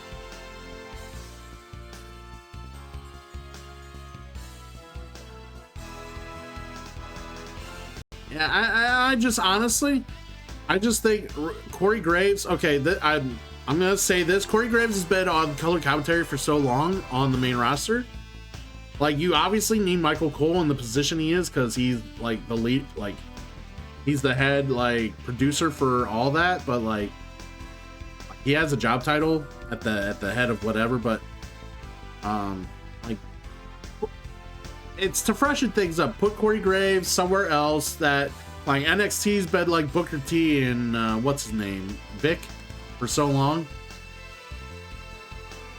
It's like, okay, yeah, so try to freshen up the NXT commentary a little bit. Get 3 guys in there, which is cool. Yeah, Vic Joseph. Yeah, I believe that's him. Yeah, it's been him and Booker T. And don't get me wrong, they're great. They're good together, but like sometimes you need someone else to kind of chill Booker T out. And I think maybe Corey Graves can help with that a little bit. So maybe with three of them kind of bouncing commentary around, it might help a little bit. But it also could be a thing, like it could be a bit of a work, like it could be a shoot that turns into a work, who knows. But at the end of the day, like, you know, I guess they wanted to have two-man commentary, they had 5 commentators. What are they gonna do, you know? What are they gonna do? They go back and forth between 2 to 3-man commentary tables all the fucking time. Like, I'm sure they'll call them back up to the main roster one way or the other sooner or later, so. Shucky ducky quack quack!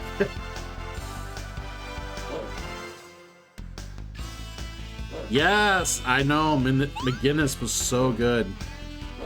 Like, he's better now than he was even then, but like, I just, like, I think he's just better at AEW because he doesn't have like he doesn't need to be overproduced like he was in WWE.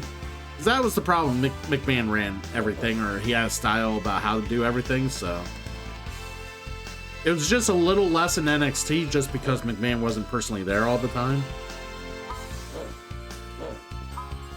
Yeah, it would be great if McGinnis would come back to WWE because, like, him and Michael Cole are still like buddies. Like, I'm sure if McGinnis didn't want to work AEW anymore and wanted to like give WWE another shot, Michael Cole would bring him in if they had room or if they needed somebody, you know. Obviously, things have to line up. Tornado.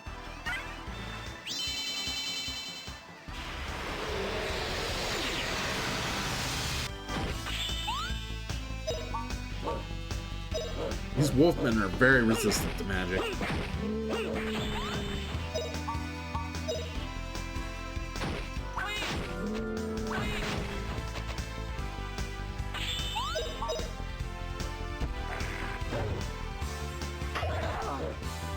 Oh, she got canceled.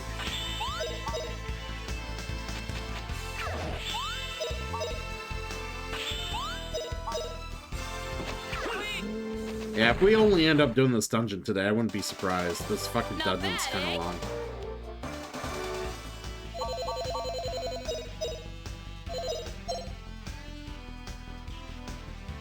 And I spent the first hour dealing with technical problems and setting up for the dungeon, so.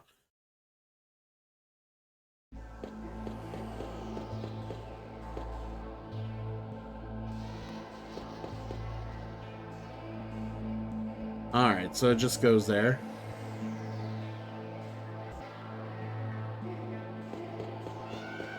Let's... Knowing that, that's the 4th floor anyways. We're just gonna go this way.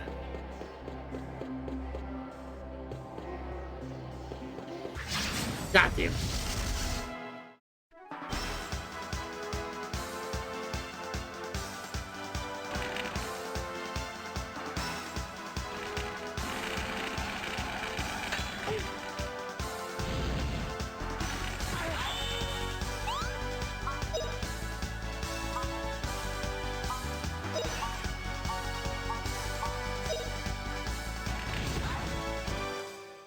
Blow you away. Take that.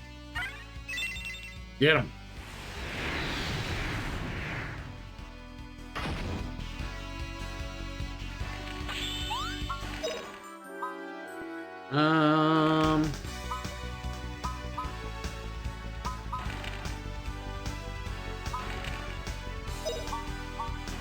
Let's just get him off the, let's get him out of here. Here goes!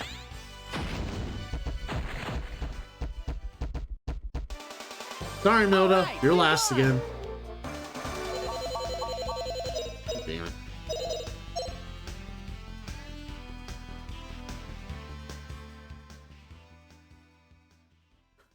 Milda's practically worthless.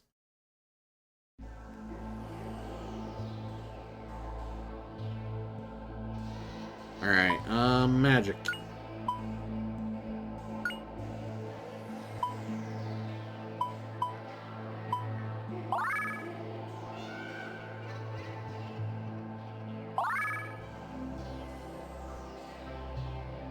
Oh yeah, that was a fucking great match. That was a good match.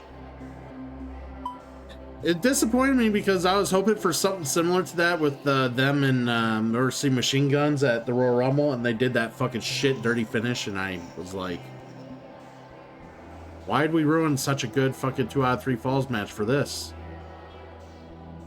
Why'd we even doing a 2 out of 3 falls if this was gonna be the finish? You could've just done a regular tag match and done this. Like, this was a waste of a 2 out of 3 falls. Like, it was a shit. It was shit. I didn't like it. It was shit. Alright, I think we healed. If we're gonna items here. Use. Oh, is it gotta be used in battle?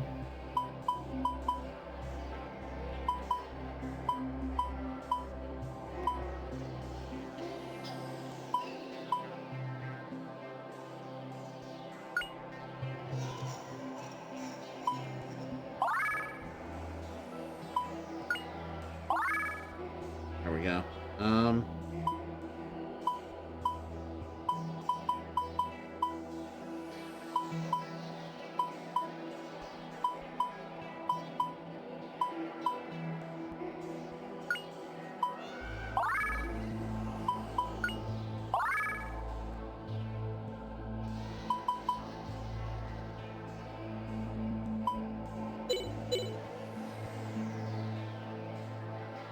A lot of what was great in NXT was because of DIY. I'm not gonna lie.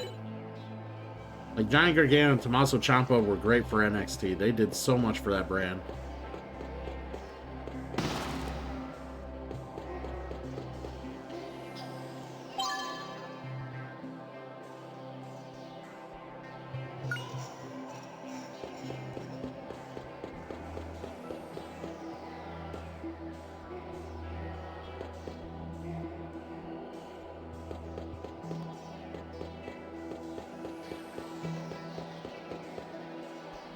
Yeah, we gotta fall down.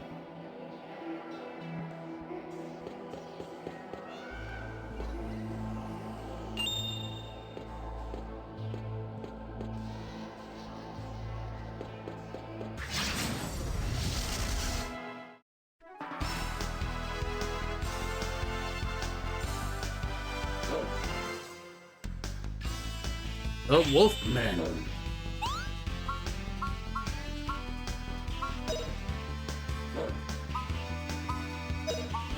Alright, take out one of them. Here goes!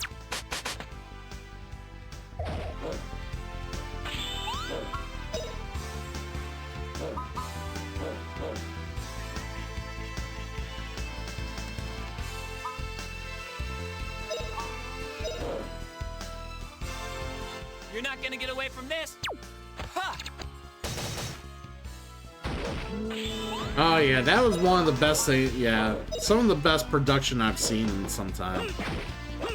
It's so good. That rivalry was awesome. I sometimes you just catch lightning in a bottle, and they did. It was so good.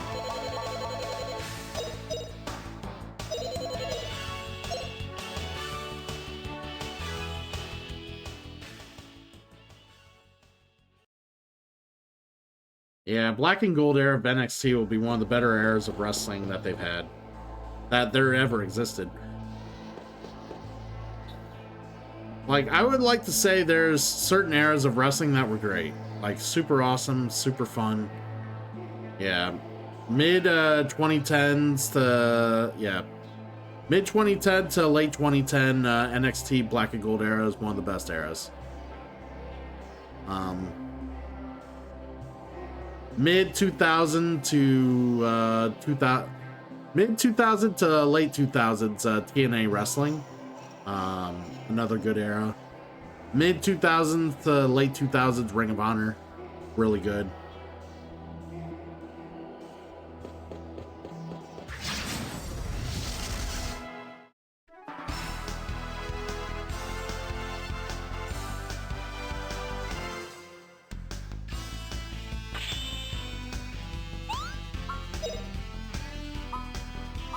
Oh, what was great when Choppa would just come out to no music.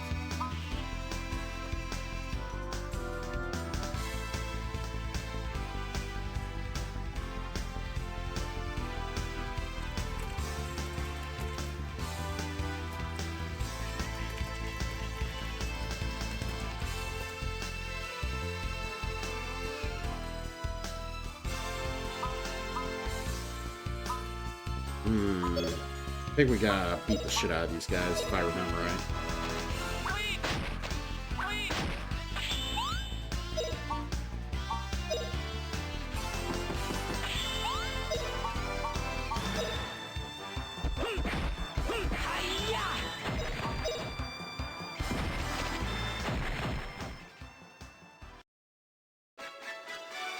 No problem.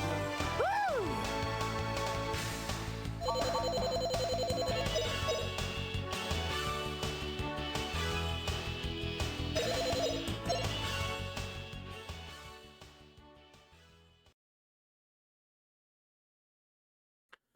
It's hard to imagine R-Truth being a heel now.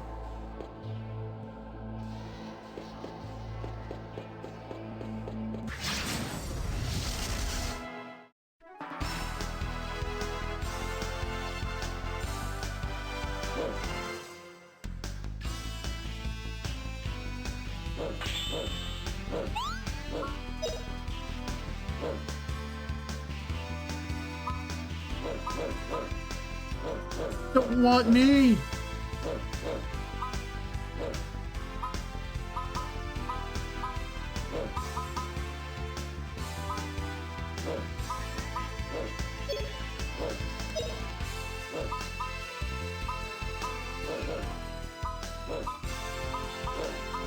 Yeah, we're just gonna, I guess, beat the shit out of him.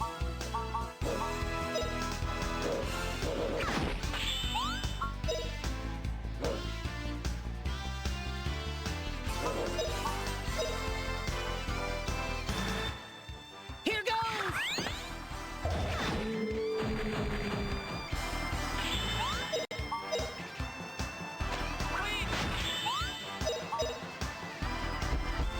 Hi-ya!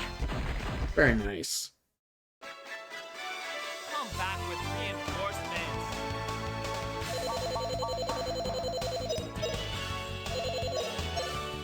Acquire them skills. Hell yeah.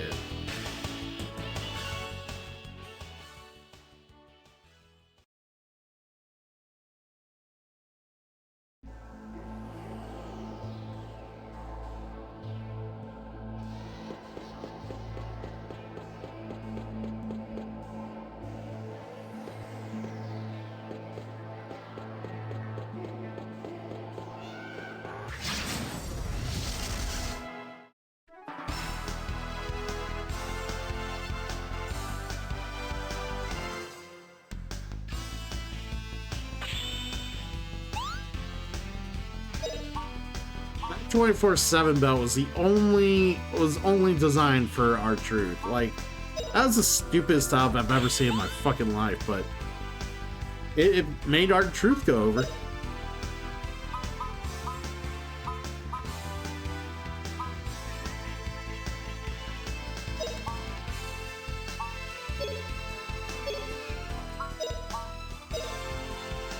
Hi-ya! Hi-ya!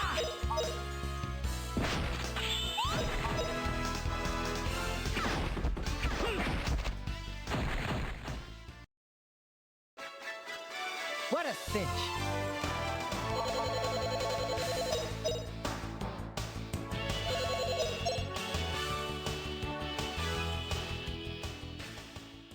Well, the problem with the 24/7 belt is that it's a concept that it completely insults the intelligence of fans, but it also, like, whoa.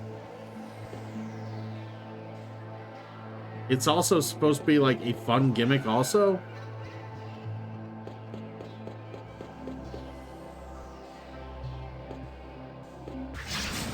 Yeah, I went the wrong way. I mean, it did. It did. And still, Akira Tozawa still has a job, which is crazy to me. Like everybody else, almost everybody else in the Cruiserweight Classic era has been let go, moved on, or done other things, and he still has a job.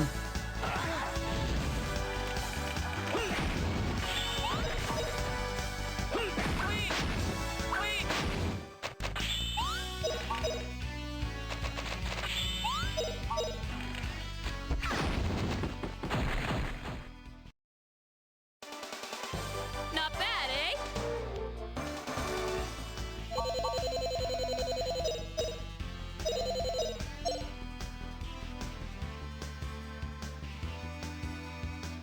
I'm so glad I don't hear about like Akira Tozawa, everybody doing Akira Tozawa wrong, or you know, they don't give him an opportunity, blah blah blah. Like, I'm glad I don't hear any of that on a week-to-week basis.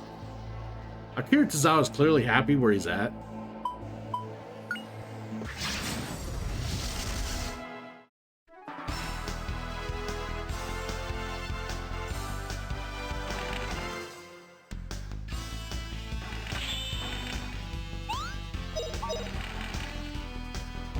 Hiya! Hiya! No problem. Woo!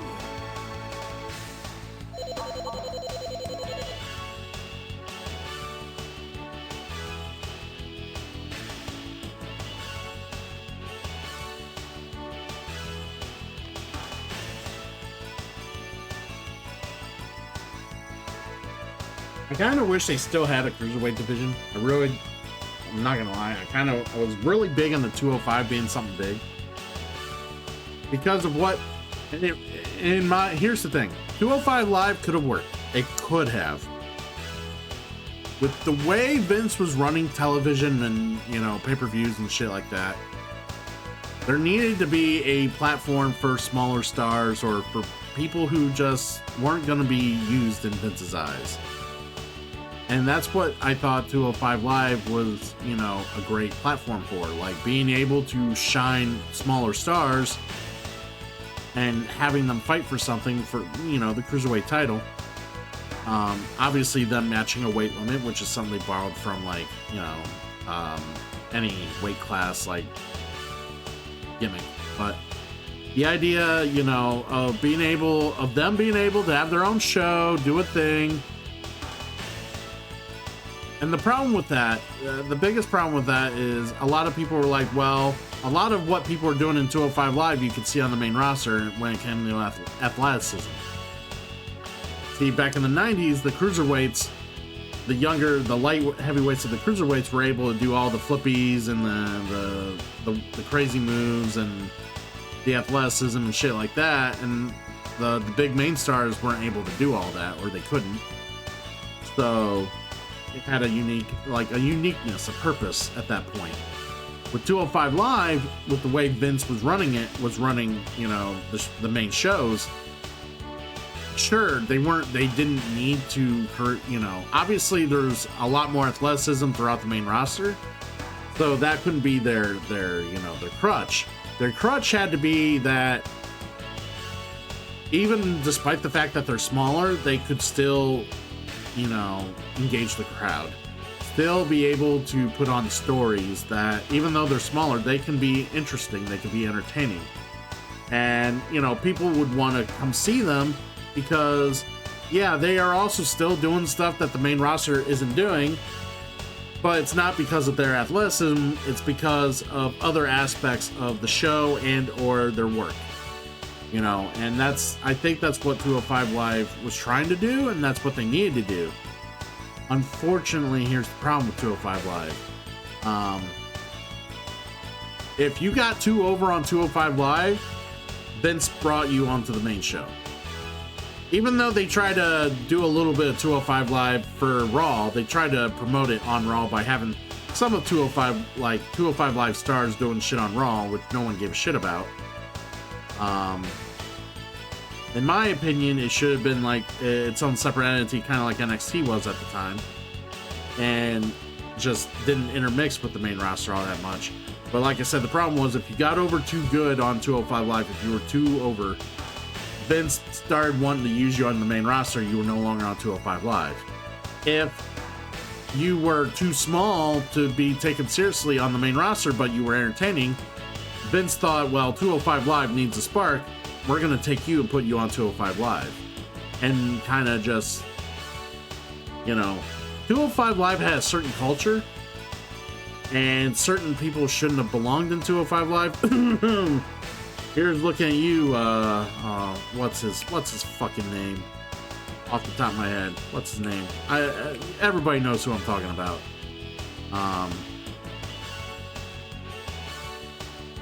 Enzo. Yes, Enzo. I thought about it right as it came up. Yeah, so, yeah, nobody wanted Enzo on 205 Live. But they put him on 205 Live because Vince thought, well, he's fucking entertaining, and I think this show needs a spark. Well, let's put someone who's entertaining on the main roster down on 205 Live because he meets the weight class limit. But his work rate was awful. Like, that's the thing, you know, that was a signature of the cruiserweights and the 205 Live, was that everybody could work. Enzo could not work. And it showed. It was terrible. I mean, I don't blame Neville for fucking leaving, like, just walking out on WWE when they basically told him, hey, job out to Enzo. Because, I mean, if I'm like, that's the thing, like, they had, fucking Neville, or whatever his name, Pac now, Pac. When they had him carry the fucking brand and try to elevate it, and he was doing a good job at doing that. Like, he elevated that brand so much. The fact that they basically were like, okay, fuck all your hard work, we're gonna just throw the strap on fucking Enzo Amore. And he's just like, really? This is what you want? Okay, fuck it. If this is all I'm good for, I've done everything I could here, I'm out. And I can't blame him. Because they weren't gonna use him for the main roster. They had him job out everyone on the main roster. Because he's so small. Like, Vince McMahon saw him as a Mighty Mouse, but Mighty Mouse got his ass handed to him all the time. But Vince, that's what Vince saw him, was Mighty Mouse. So Vince was like, well, I'm not going to use him that much anymore. Here you go, 205 Live, have him. And yeah, they turned him into a basically kind of took on persona of someone who came from the Game of Thrones and fucking started kicking some ass. Yeah. We're talking about pro wrestling. So yeah, and that was what was great about, you know, 205 Live. Like, it gave people who weren't going to be used on the main roster a place to flourish. But it was just annoying. Like I said, it was annoying when Vince was like, I want to use someone from the main roster and have them help 205 Live. 205 Live didn't need that. Yeah, see, Neon, now you're seeing it. That's why you had the cape. That wasn't... Fucking Pac hated that cape. He hated that fucking cape. That was Vince's idea. Because he saw him as Mighty Mouse. Vince loved Mighty Mouse, so... That's the problem with Vince McMahon. He was out of touch on a lot of different things, and the things he knew and the things he had feelings for, he would then apply to his talent. So that's why some people just never got over. Some people got over that you couldn't understand why they got over. And back and forth on that. It's just... The show was created for one guy, and that was Vince McMahon. And for those of you who do not really understand Vince McMahon, watch the Netflix series about Vince McMahon. You will understand who that man is to some degree, because unfortunately, like, he created the show to entertain him. He didn't create he didn't create WWE and he didn't do what he did in pro wrestling to entertain the audience. He didn't care about the audience, what they like. He expected the audience to come watch. He didn't book, and he didn't write or make any creative choices for the audience unless there was a desperate need to. I would say 98% of his choices over the years that he ran shit in WWE were because he wanted it to be, not because the audience wanted it to be. So 98%. Like I said, there's 2% in there that he made a choice for the audience. Daniel Bryan being one of those choices, by the way. In case anyone wants to, you know, try to poke holes in that argument. By the way, Soul Straw, good to see you this morning.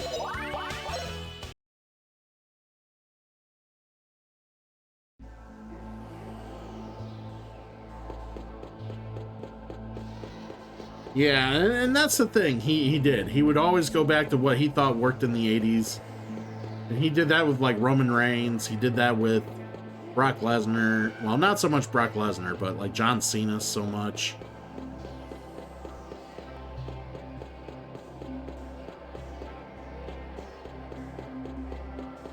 You got buffed? What do you mean you got buffed?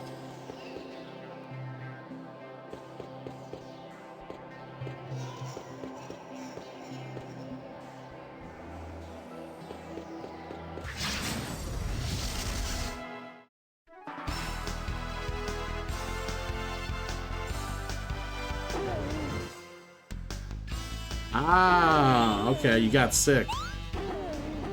Yeah, that was terrible. The Reign of Terror. Oh my god. Let's not talk about that.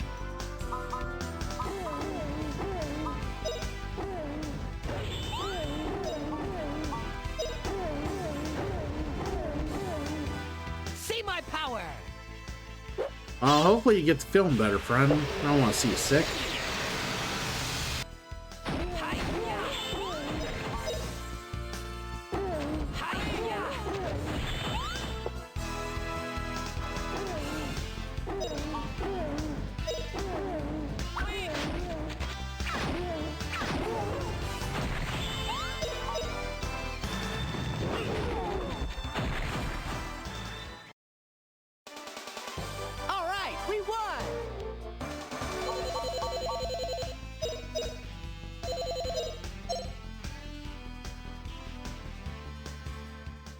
I mean, don't get me wrong. Vince has done some great things in wrestling, and he's done some entertaining things. But like,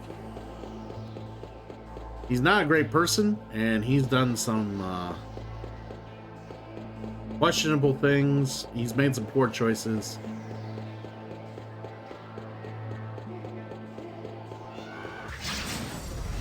But there wouldn't be a WWE without Vince McMahon. Let's just keep that in mind.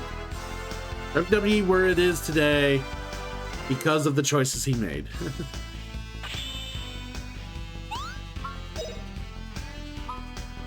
If he would have never did what he did and got slammed with that lawsuit, he would still be in charge. He would still be making booking decisions. And WWE would suck right now, alright? So, keep that in mind.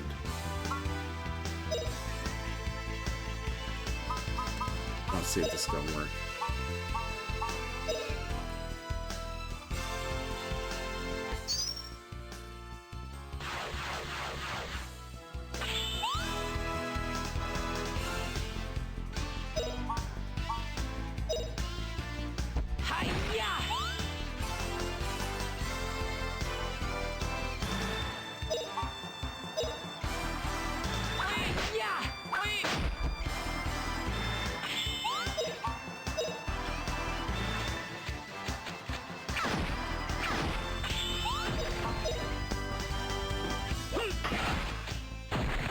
Yeah.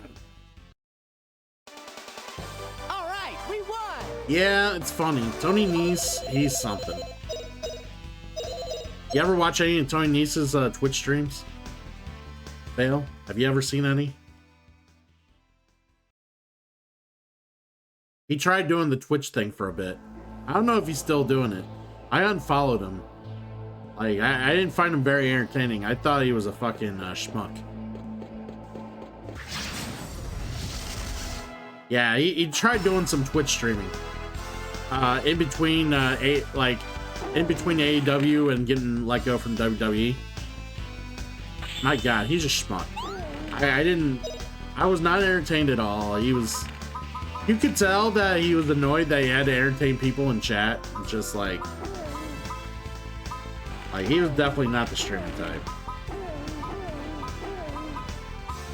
Like, and you could tell, like, he didn't. He came to AEW, and I immediately just showed that he just can't get over with anybody. Nobody gives a fuck about Tony Nese. Tony Nese only gives a fuck about himself. Like, the dude couldn't get over if someone was drugged to get and trained to get over him. Like, if someone was drugged and told, hey, you're gonna love this guy, watch what he does, they're still not gonna care. Because Tony Nese couldn't fucking get over with anyone. Sucks. It's so bad.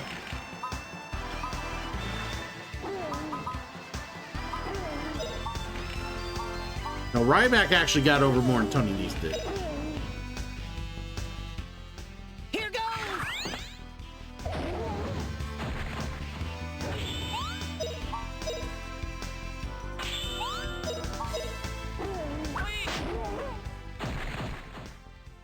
Oh, trust me, people actually cared about Ryback. They told Ryback, please don't hurt CM Punk again.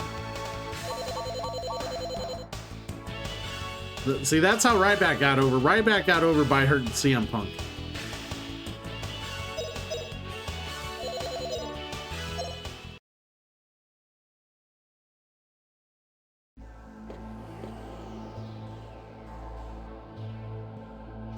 Yeah, Ryback sucks, though. He's not. I don't understand that dude.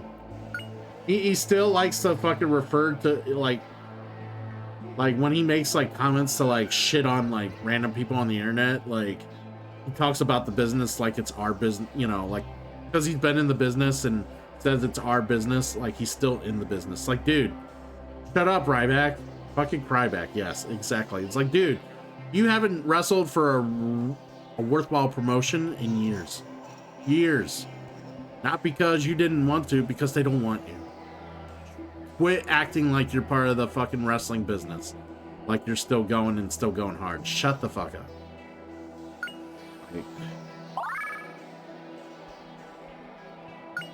Like if you were worth any amount of fucking merit that brought people to the dance, you would be working for some company right now.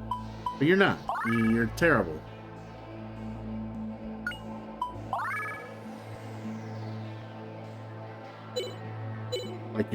Like the gimmick he came up with was cheesier than anything on Saturday morning cartoons, and it was fucking awful.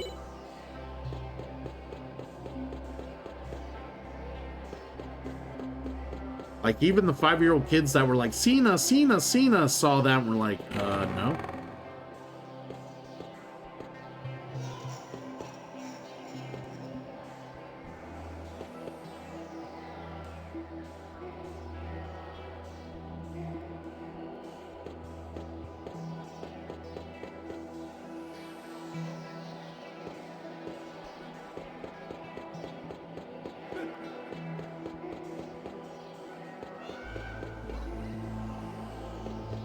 Alright, so it's a Coliseum.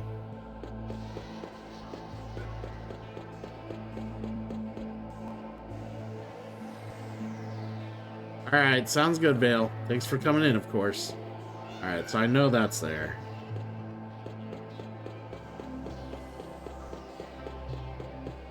I'm checking in a bit. I want to go down.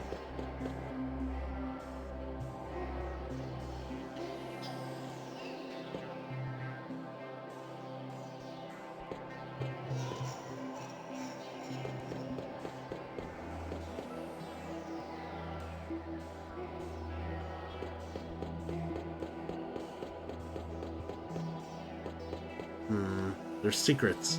Secrets, they got a secret?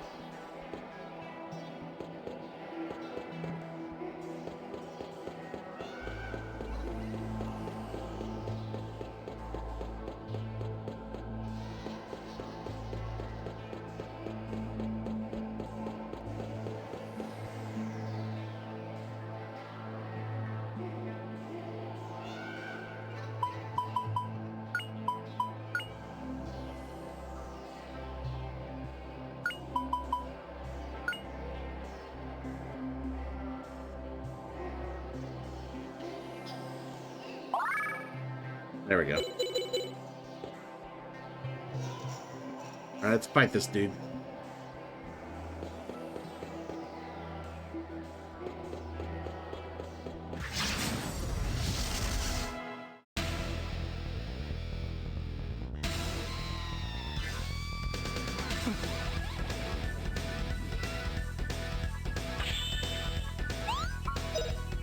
Kung Fu Master!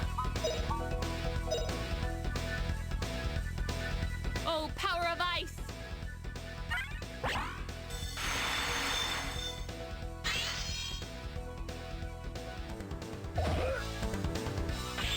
Oh, he's got a lot of health. Shit.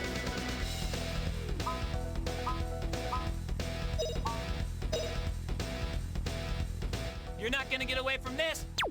Ha!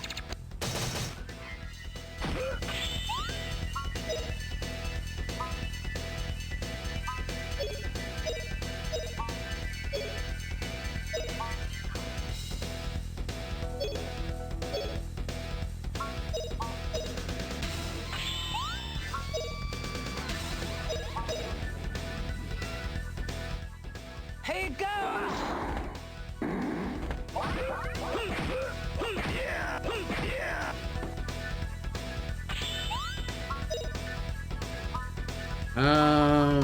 Let's increase the attack power of somebody. Come on, Milda.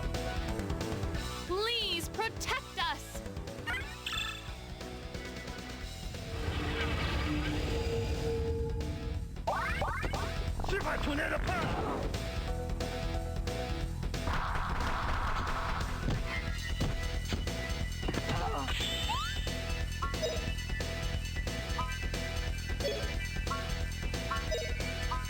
What we got for magic? Okay.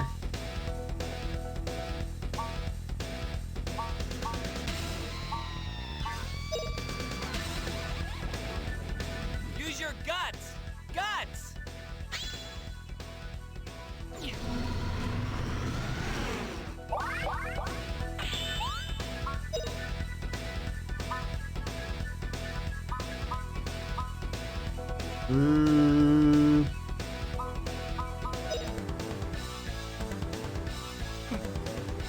There, there!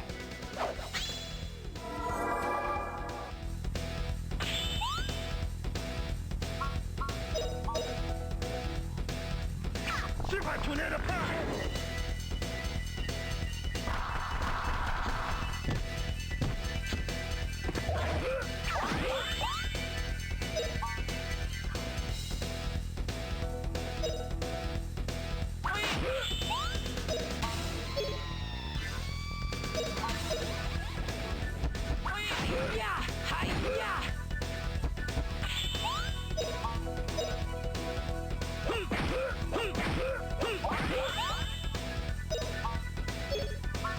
Let's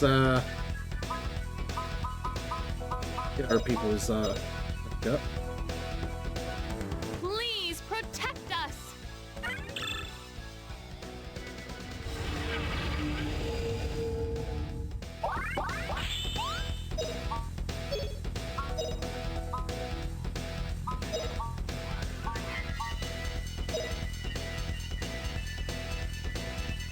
Use your guts! Guts!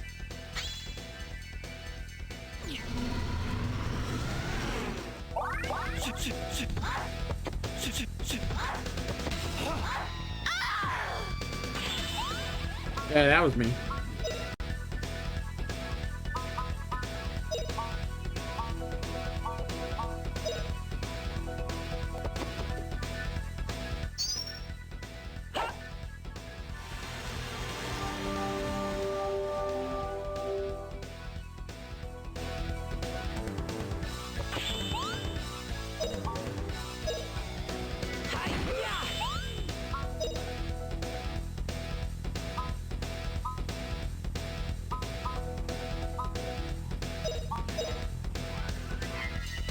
You're not gonna get away from this. Ha! Guy might be a problem.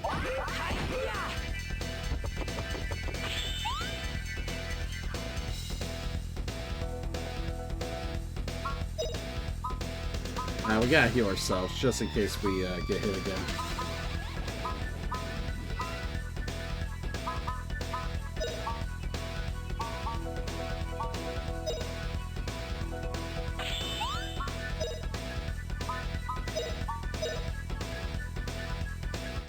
Here goes. There, there!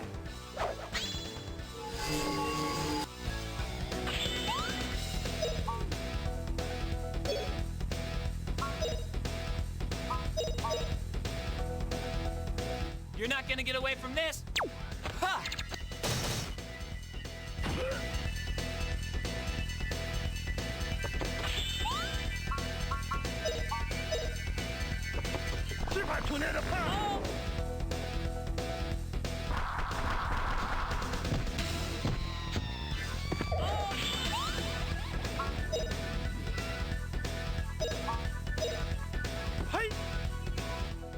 Here goes!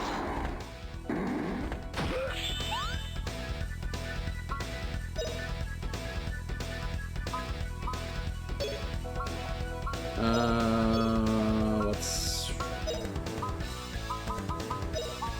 give Justin another wow here. Please protect us.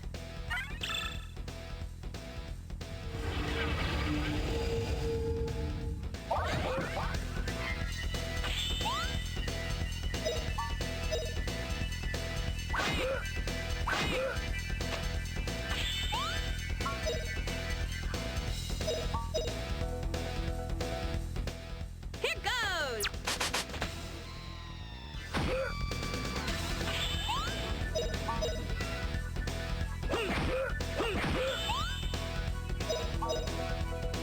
Hiya! Hiya!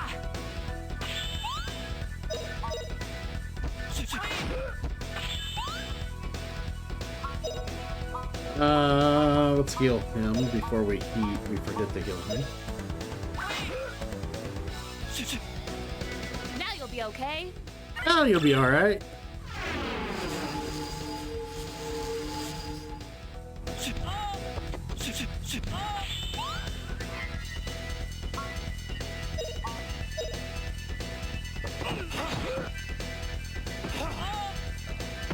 I'll remember this.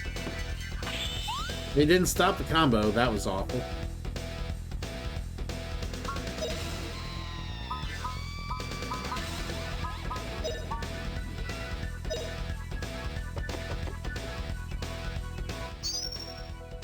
Go!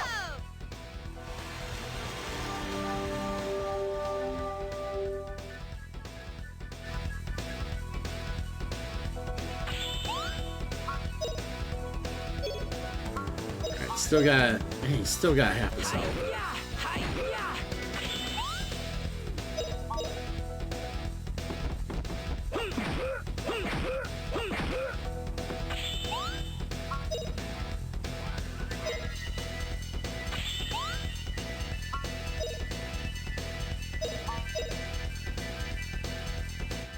Here goes. Ha ha ha ha!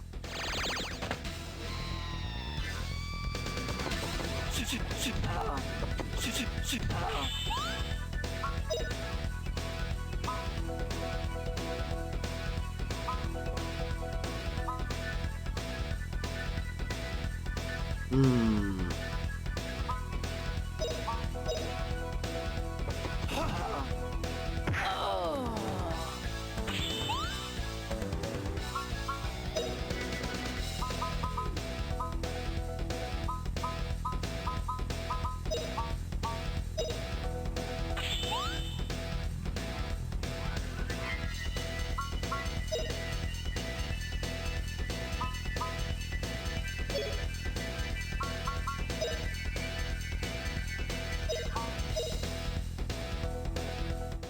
Here goes.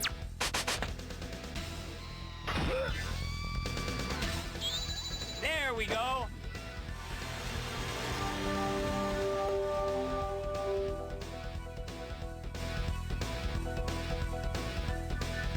Here goes! Ha!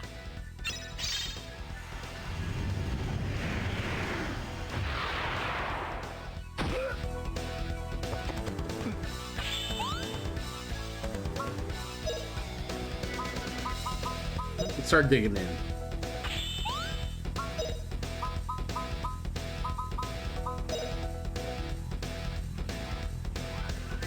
Please protect us.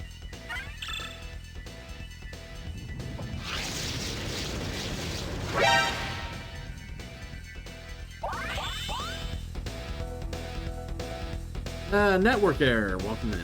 Thank you for the follow.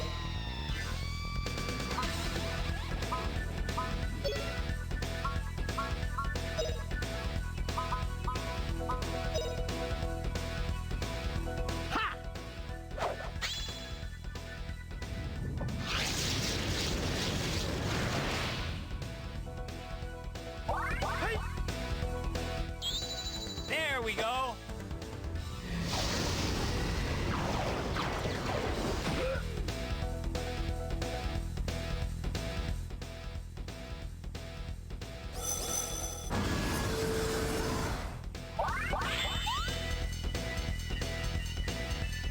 What? Oh, it just ruined all our defense's shit. Kill him.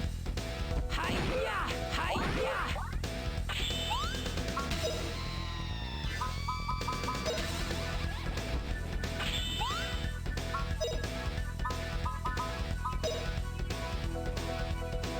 Ha!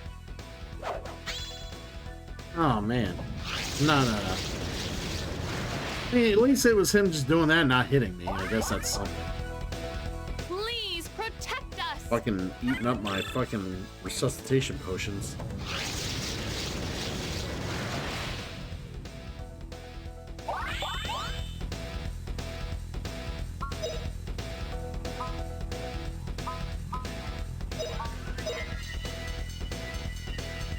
You're not gonna get away from this.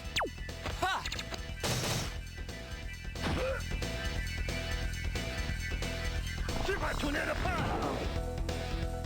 Yeah, tornado's better. I don't mind tornado. It doesn't hurt that bad.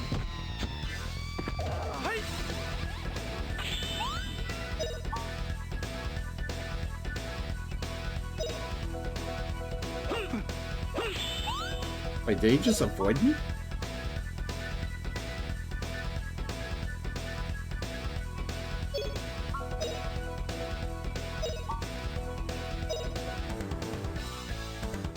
Here goes.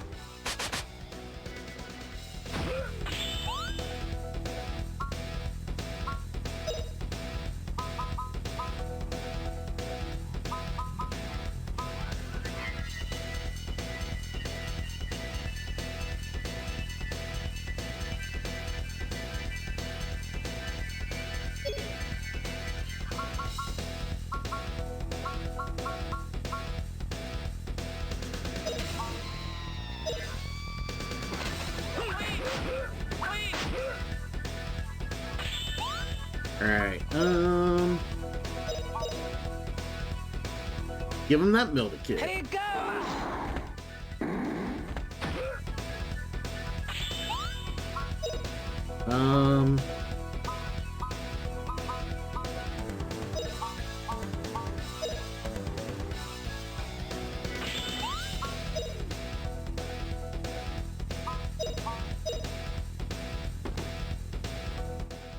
Slice and carve!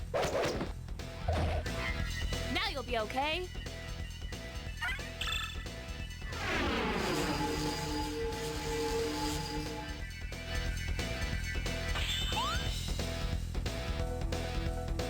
No one ordered a Shrek in here now.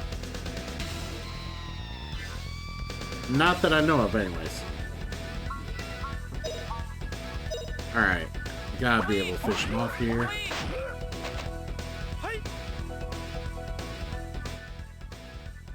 Ah, that's cute. Alright. You didn't hit me. I'll take it. Hey, we'll go cold. Just have it. Okay, well, thank you.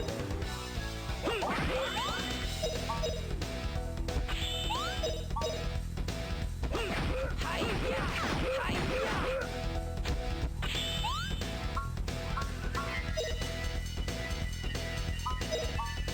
Missile this fucker. You're not gonna get away from this. Ha! Still alive.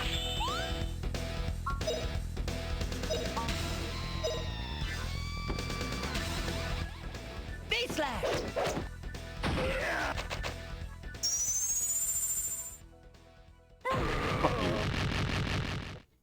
We'll take it. All right! Big win for us! Big win. They had a saddest gem. I wonder what that is. Very nice, very nice.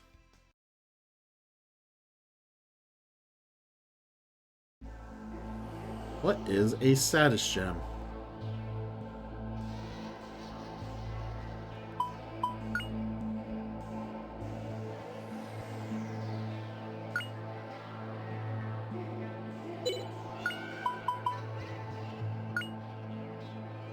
+1 critical attack chance, huh?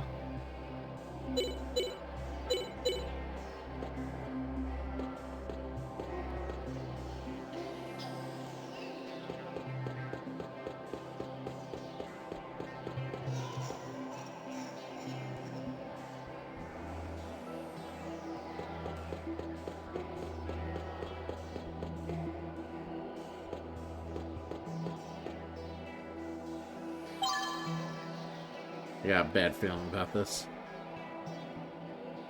Wine metal.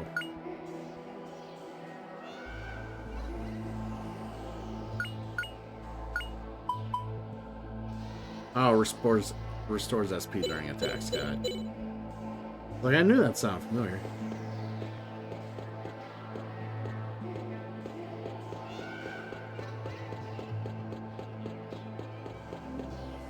Alright, we get to that chest somehow. I don't know how.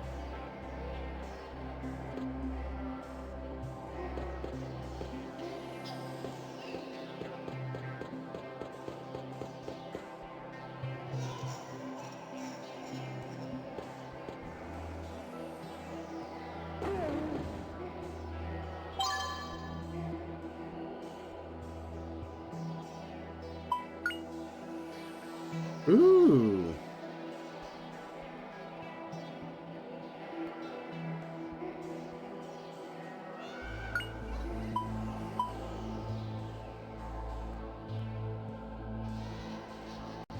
We'll give it the wrap.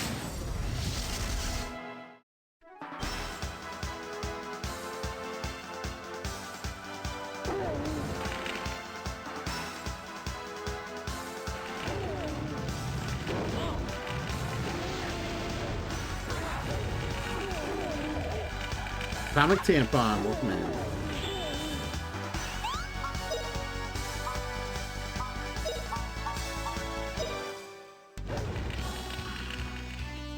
Blow you away. Take that. Fucker had to move on me. Oh, he's still hitting good.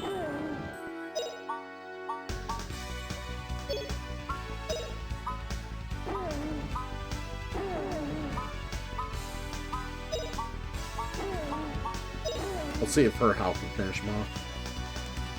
Oh, wind, twist like a tornado.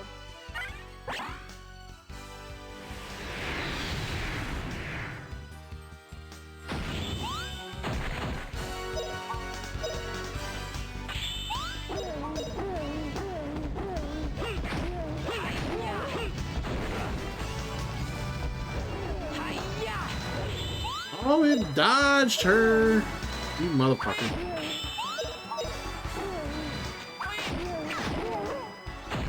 Alright, so we beat... I think we beat the boss of the dungeon. The problem is, there's a treasure chest I can't get to in this fucking dungeon. I wonder if there's a switch I gotta hit, or something I gotta find in order to get to it.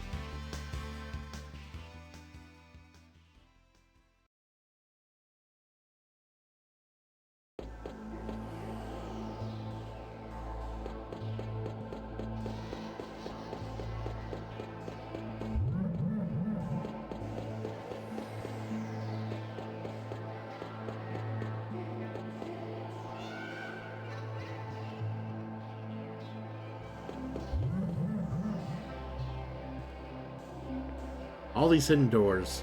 Where to God?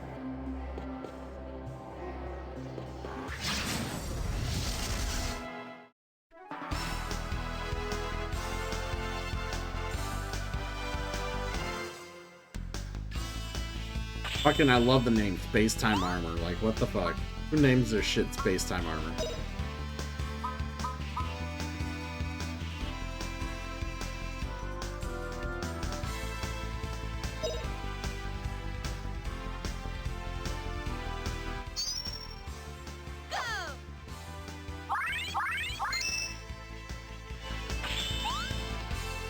Yeah, I know, right? Last thing we need, instead of getting lost in dungeons, a dungeon full of fucking hidden walls and passages.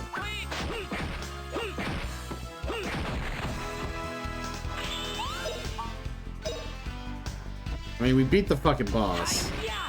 I hope there's not another boss.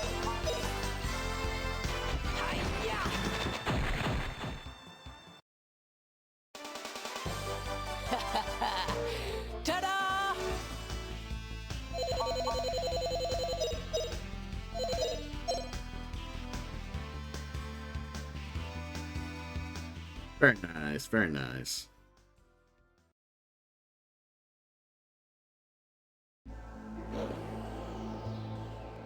We gotta heal first before they notice us.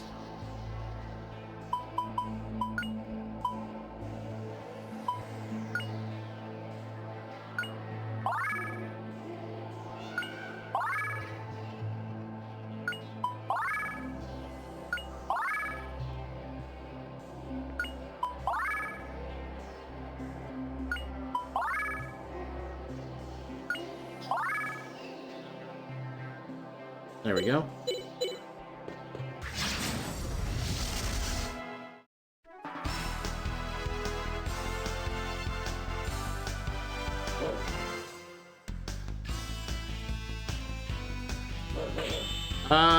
Yeah, you might have missed that stream. That happened Monday? It was either Monday or the end of last week. She realized that 8 years old, she's too fucking small and tired to be fucking running around exploring the fucking world with Justin, and decided she wanted to go home, so they sent her home.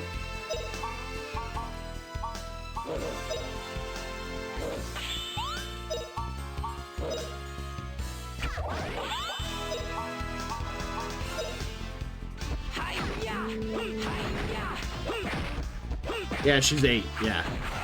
Justin's like 14, 15, Fina's 16. I think Rap's like 13 or 14. Milda here is about in her 30s or some shit.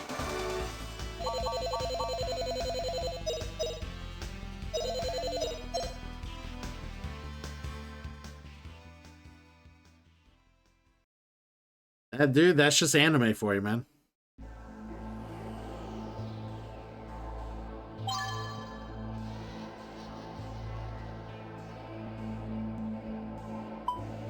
What is this? Prevent move back. Ooh, it's kind of nice.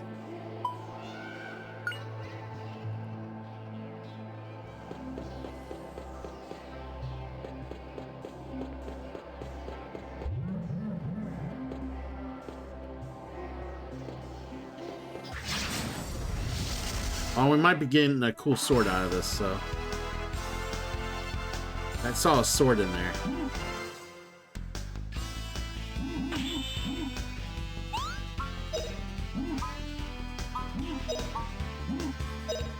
Iron Giants. Let's see how resistant to magic they are. Blow you away. Take that.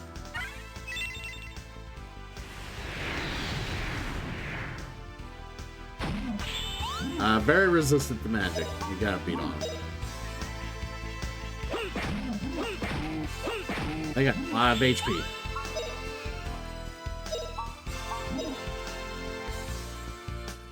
Here goes.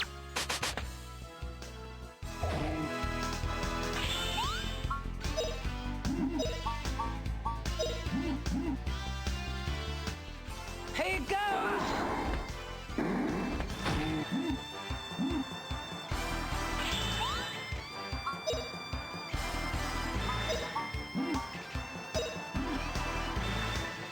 You're not gonna get away from this.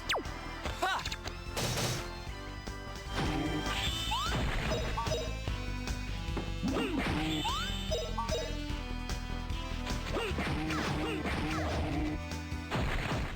Yeah. Not bad, eh? We're gonna grab more to drink here. I'll be back in a moment.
take names, take ass. Yeah, that's right.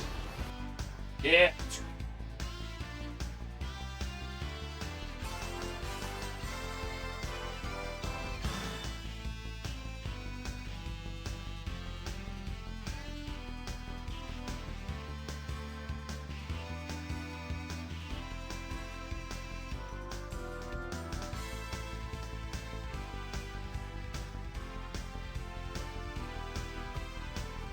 Ow.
She does a great job with that character. It's a shame we won't see any more of that character in future movies.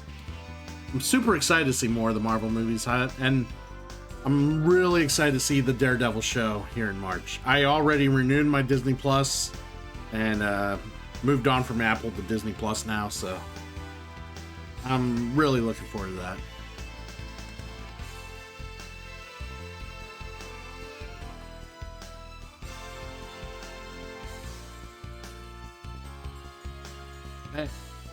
The shit's on there, so I gotta pay to watch it. So if it was on a different thing, I would sub to that. Plus, it does have all the Star Wars stuff I want to see too. So I hate to say it, but two of the brands I'm okay. I definitely want to see more of. That's what they have. So.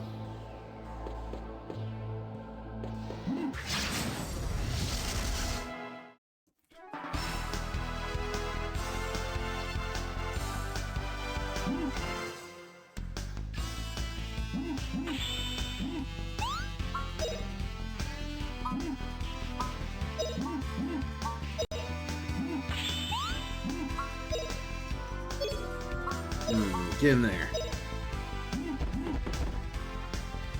Yeah, I did hear about that. I mean, McIntyre's gonna get over it, but it may be a shoot that he might work himself into a shoot, because that might end up putting him in a program with LA Knight instead of fucking Damian Priest, which I heard was what was gonna happen next. It was gonna be him and Priest, but it may end up being LA Knight and fucking McIntyre instead. Let me talk to you. Yeah. Shut up, I'm talking. Yeah, in order to fit some of your redeemed Damon, I had to get rid of my Seth Rollins laugh, but nobody was really using that, so I was like, alright, I gotta get rid of the Seth Rollins laugh. Too many people love the Homer Simpson stuff, so I never take that off.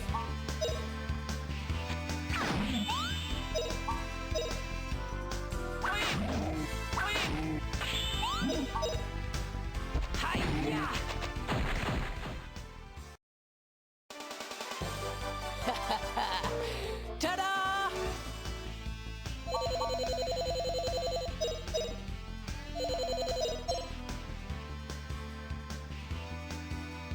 It kind of annoys me because I want to do the site I use for all those sound redeems. I'd rather put them on a thing that doesn't eat up all my fucking channel points, but I have to pay for that. I don't want to pay for that.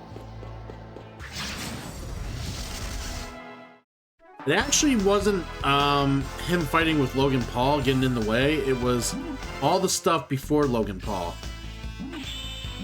So like basically they had a plan to like do their spot before Logan Paul even got in the fucking ring, and fucking LA Knight took too long time doing his shit to give them their chance to do, because McIntyre was supposed to be eliminated before Logan Paul got in. And yeah, fucking LA Knight had to get all his shit in and fucking took too long, and then all of a sudden Logan Paul came in and they had to wait for that because, well, they're not going to interrupt Logan Paul's shit.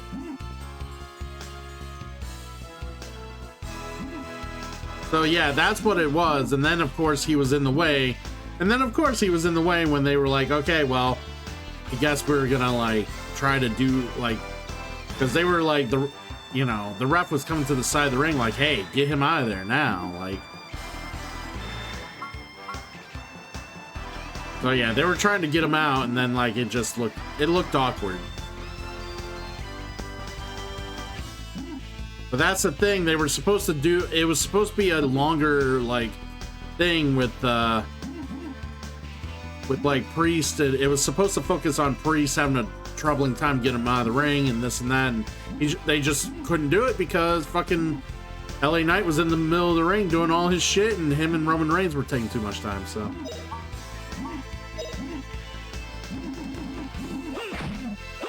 yeah, when they said it, I was not surprised it was LA Knight, because that just sounds like something LA Knight would do.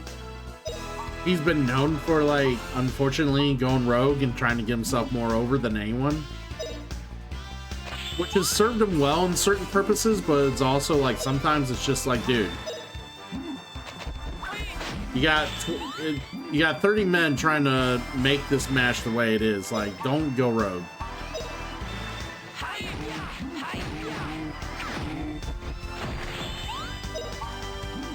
But I also get if you're LA Knight, because if you don't get your stuff in and you just come out and just be like one of the many men in the ring, the crowd's gonna be like, what the fuck's going on? Like, all of a sudden people are like, do they not like LA Knight? Are they frowning on LA Knight? Do they just not care anymore? You know, that sort of thing. Hey Renya, welcome in.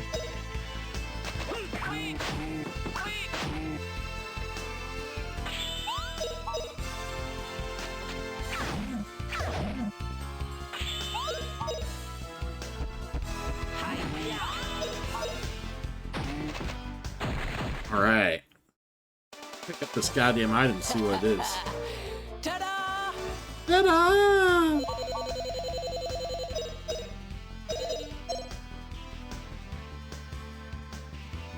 Like Justin's about to level up again. Whoop whoop.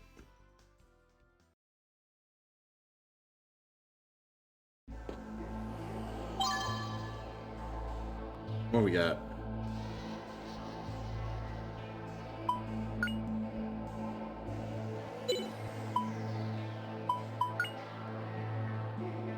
Eat Ice Blade.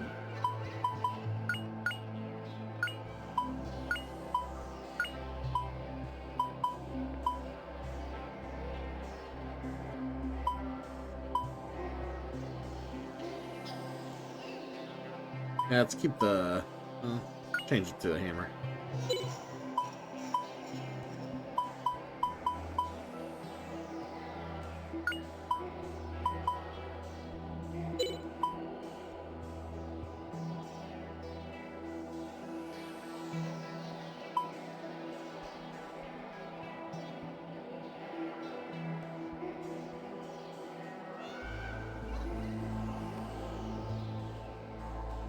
I just got a feeling it's not as good as that sounds, so we're just gonna switch that out.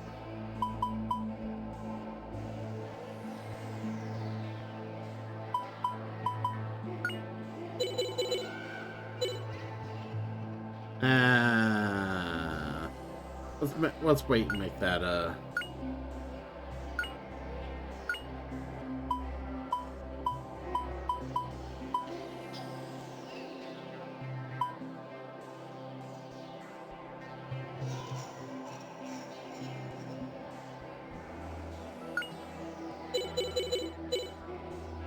there we go. I have to like hug every wall now because you never know what wall is going to give way to a secret.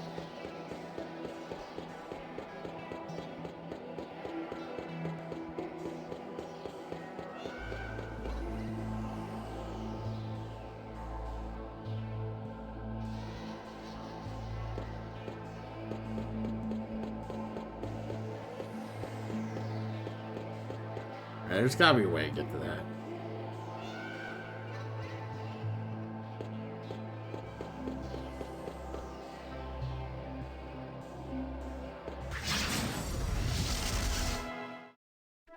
Figure that thing was gonna make me fight it one way or the other.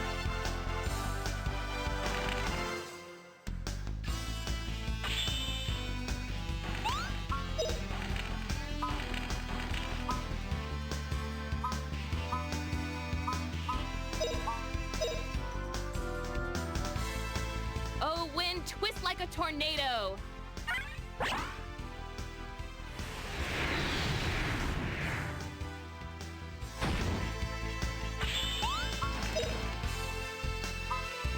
Alright, we'll also hit him with the hound. That should kill him.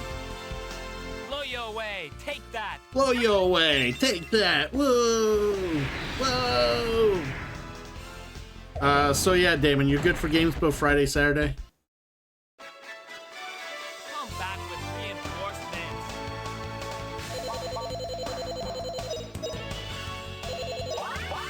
Because I plan on playing, having 2 game nights this week, or this weekend.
Let's go back this way. Go through that door.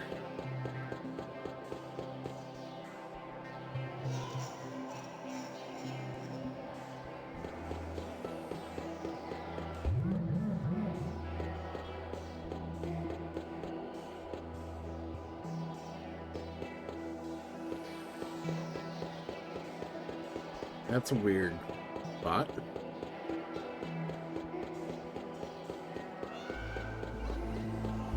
All right, Neo. Thanks for hanging out, and yeah. Same goes to you. Get some rest.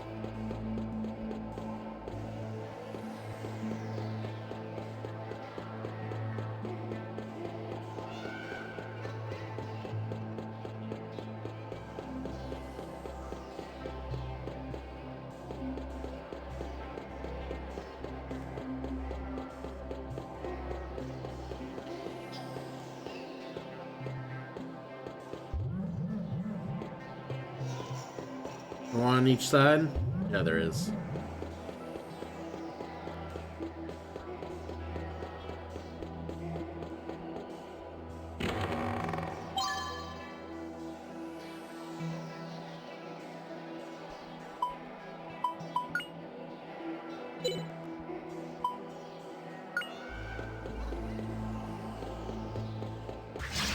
God damn it. I didn't see them coming down.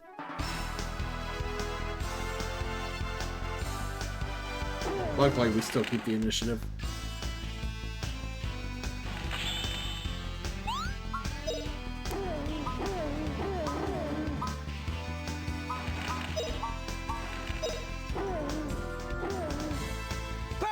a crisp. Zap them all.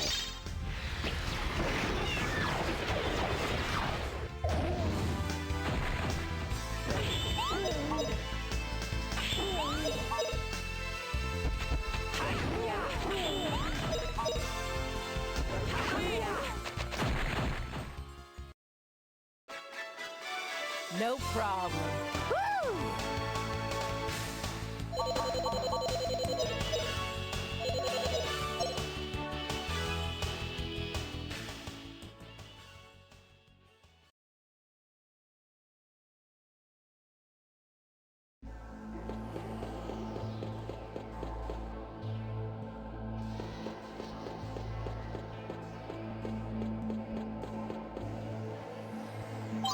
What is this?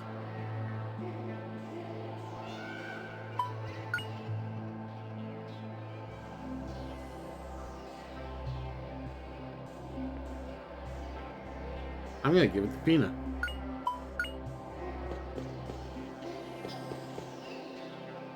She used it, right? I better make sure she...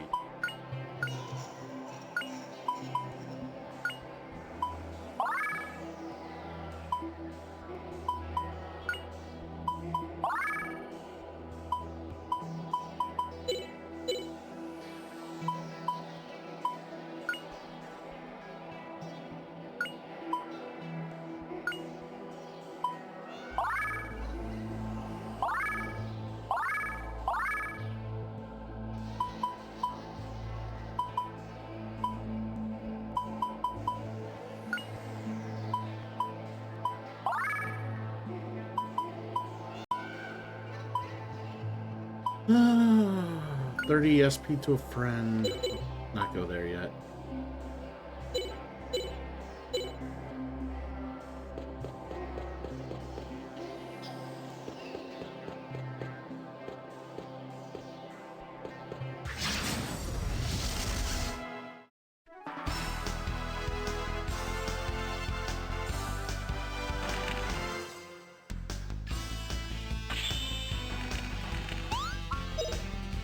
Alright, get these fuckers out of here. Blow you away. Take that.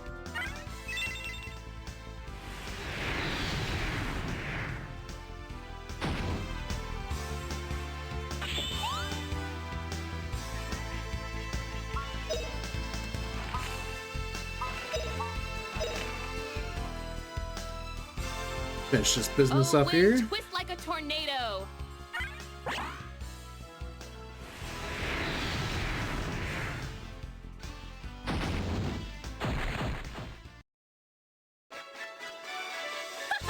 Pretty easy.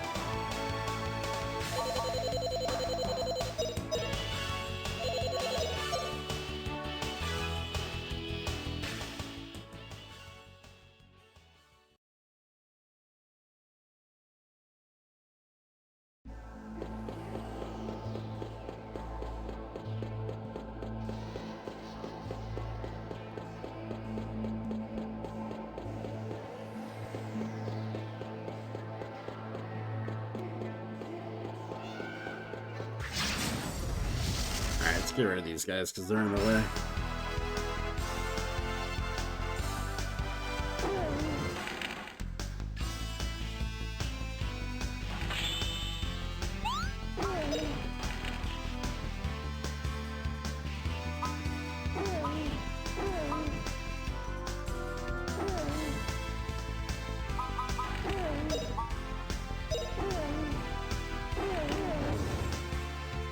This'll teach you.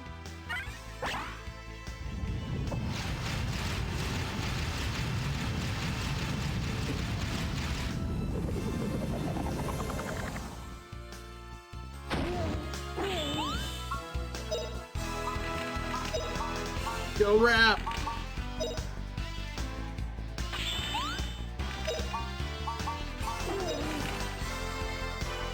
Blow you away. Take that.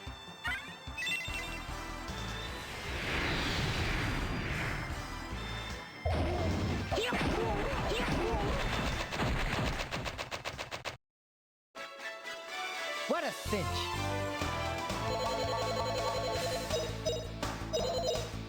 Not too shabby. All right.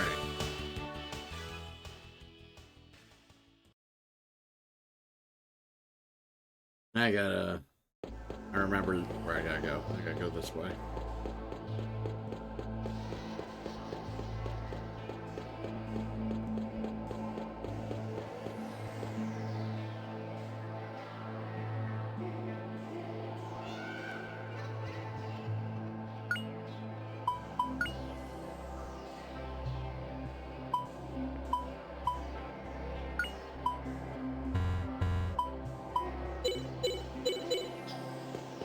How do I use the stone in it?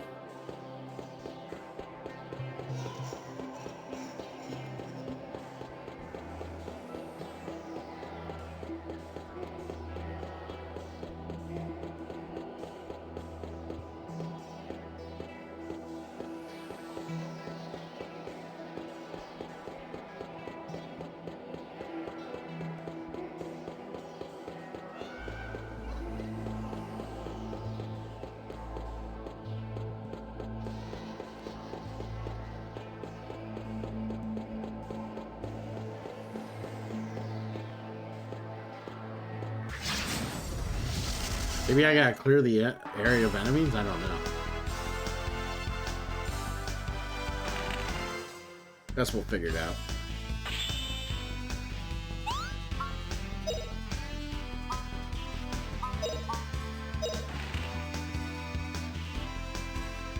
Blow you away. Take that.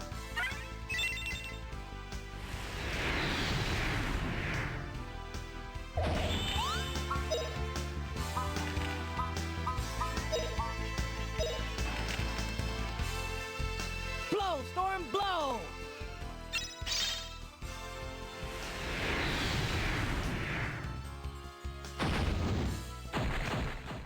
Very dead.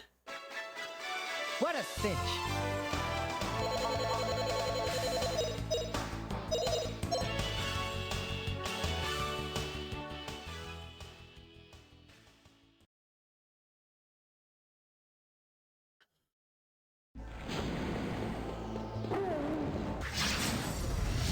Alright. So let's kill everything in here and see what else happens. Could be part of the gimmick. Gotta kill everything.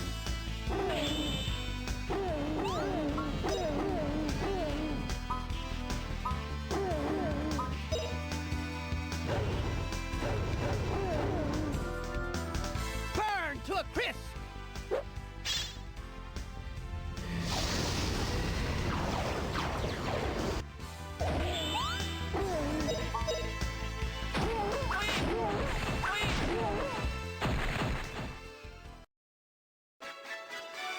Come back with reinforcements.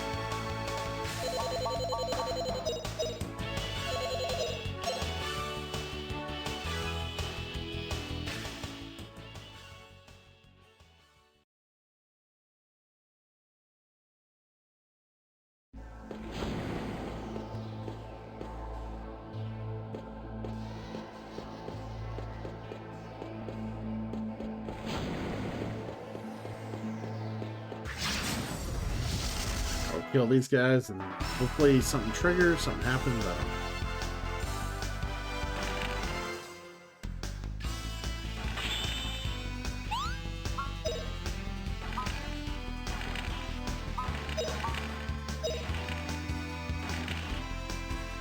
Blow, storm, blow! Blow, storm, blow.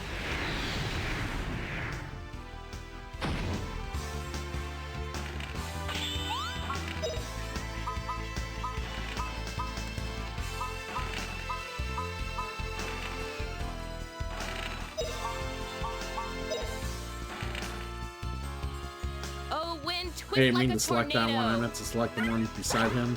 God damn it. That's why. Hi-ya! Hi-ya!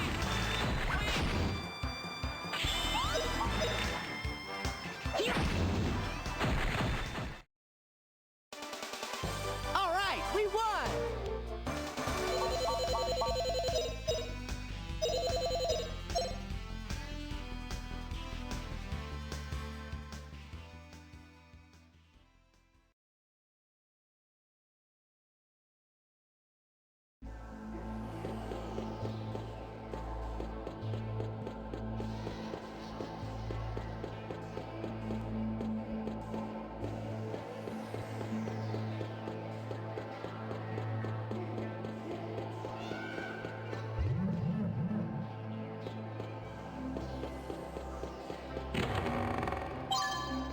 More fucking treasures.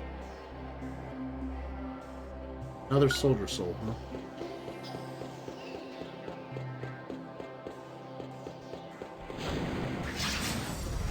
Trying to get away.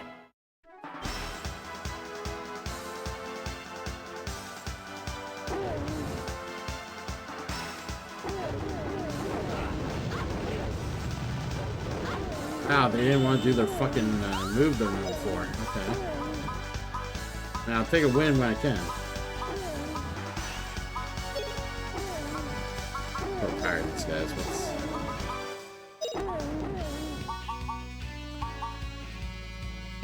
Wait, is it a single lightning attack? There we go.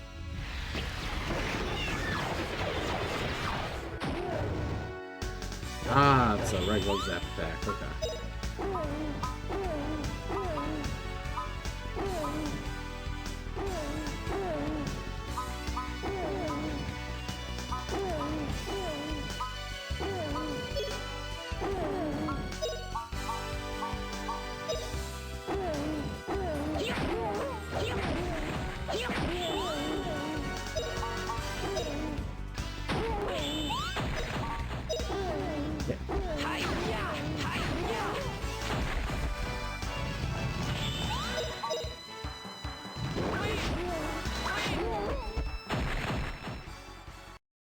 Right.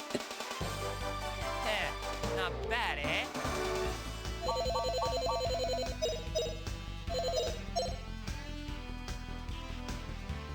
Finish him. Let me get out of here now. We'll hydrate and stretch.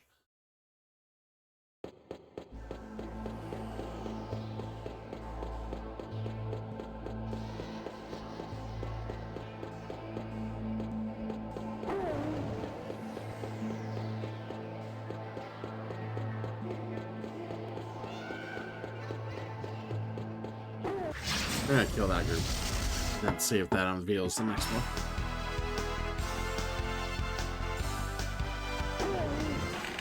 There's the stretch, here's the hydrate.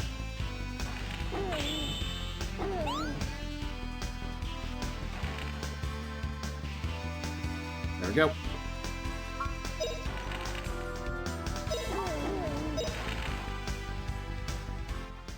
Here you go.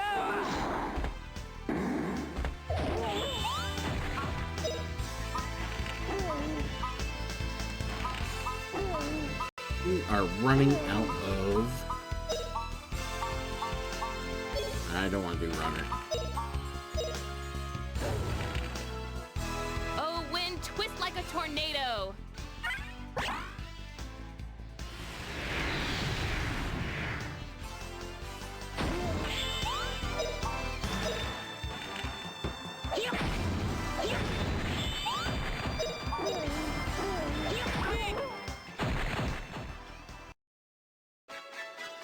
What a cinch.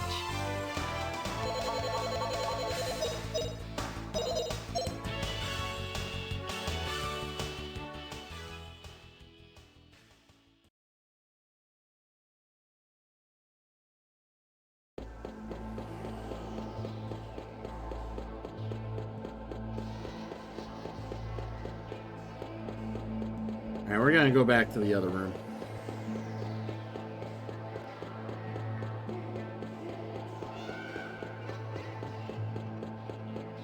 We have 2 soldier souls, so...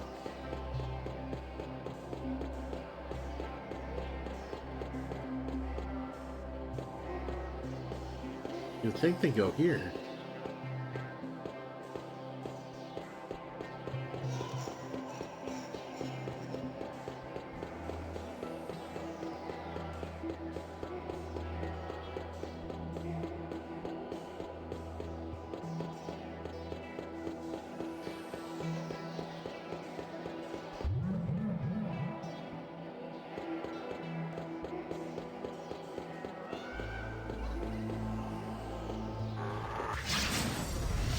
Another fucking chest. Okay. Keep finding new pathways. Fight that clown. Easy. If you can't beat the clown, how you gonna beat Shoot him again? Still don't know the answer to that. Pokemon Rin.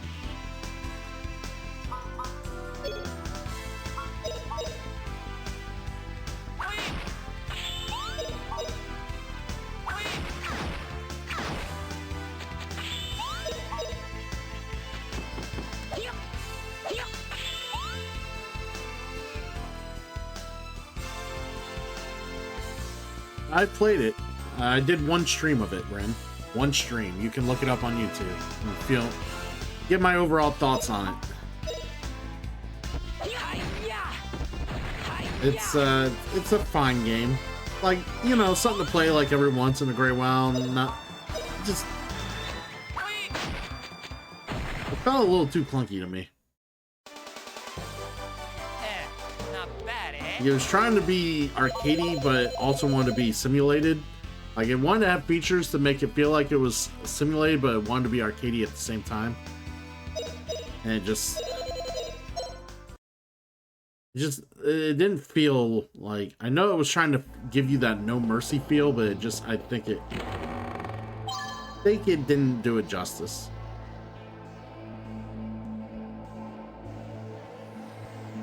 Yeah, I think that was part of it too. It was trying to be a fighting game when it's not a fighting game. A little bit too much, yeah. Oh my god.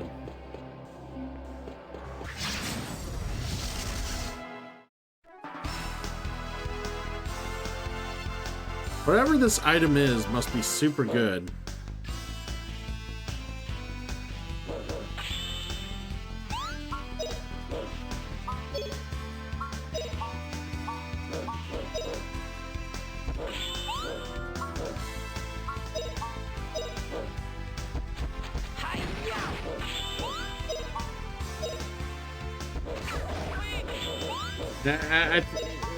Their different modes they lack depth. Their creative suite's very shitty.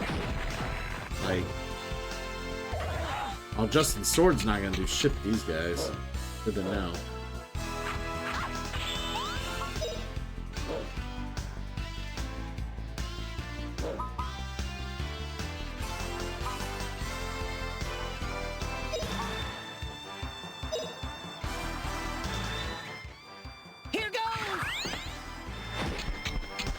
I thought.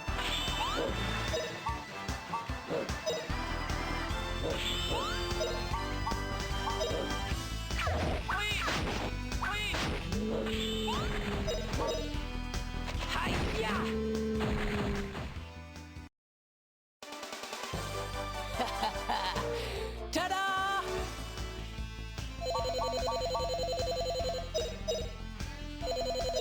I mean, it's been a while since, like, that was the first time I played a wrestling game, at least a little bit, though. Probably since, like, 2018? 2018? I do kind of want to get a more modern wrestling game now, because I've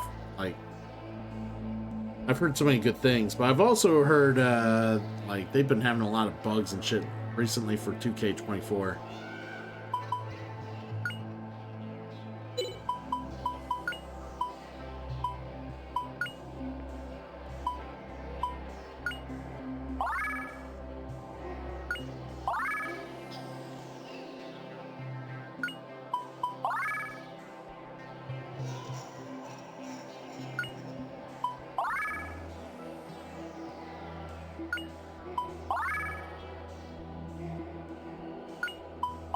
I would love to do a story mode with someone. Or not a story mode, but a GM mode. Because the GM mode looks cool. But I hate that they make GM mode local. Like, I wish they would make it online compatible. Like, I just don't see why they don't. Like, you know, do it like a GM mode with somebody at home. I don't think you could do it with someone online. Like, you could do it locally. Not a co-op, but like they compete against you. You know? You know, kind of like what Xavier Woods and Tyler Breeze does all the time.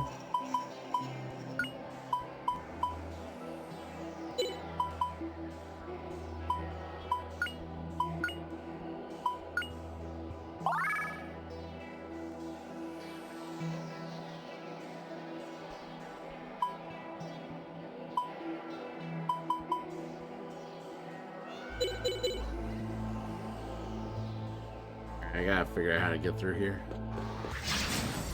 Yeah, don't you, do you not watch Up, Up, Down, Down, the YouTube channel?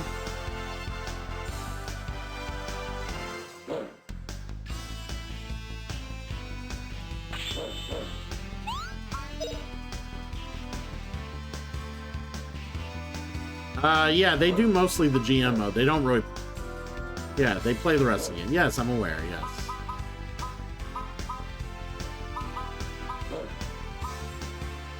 I'm asking if you knew.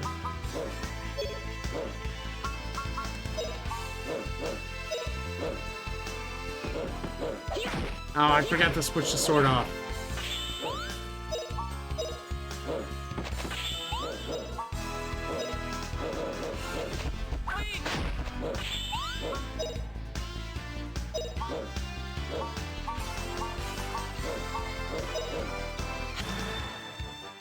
Here goes. Yeah, that's what they do. They usually have a night where they do Battle of the Brands, where Breeze has control of one show, Xavier has control of one show, and they have some random CPU play the third brand, because they have all three brands. But, you know, they don't have to be Raw, SmackDown, and NXT. They could be like ECW, WCW, and some other brands that they have on there. But, yeah, it's three brands competing head-to-head for ratings for a whole year, GM mode. Yeah. So they, basically, they do at least one episode a week, where they play against each other. They simulate a few weeks or a week, however long, like a week to a few weeks. They usually would do big shows together and do like some sort of like fun little gimmick when they have a big show that they're doing. And yeah, they used to use the old SmackDown versus Raw 2006 GM mode actually when they did it.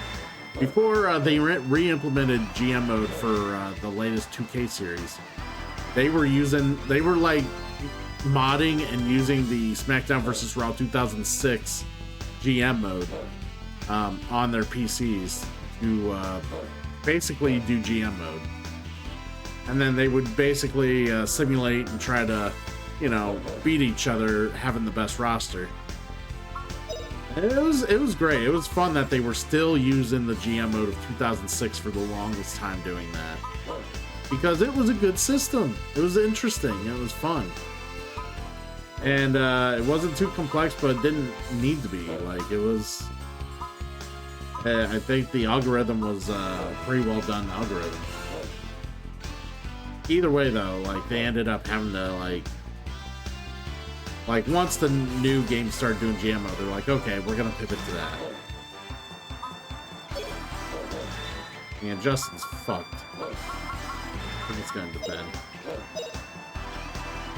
This is, for some reason, they're very resistant to ice, so we gotta fucking switch the sword off when we can. Here goes.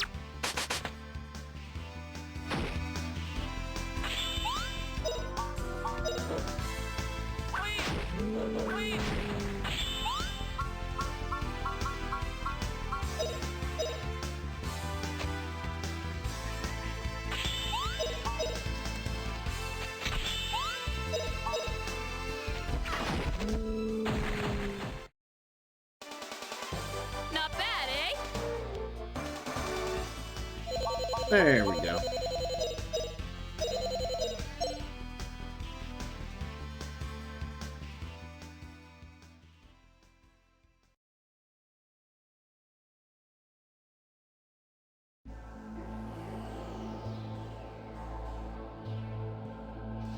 It's up, up, down, down.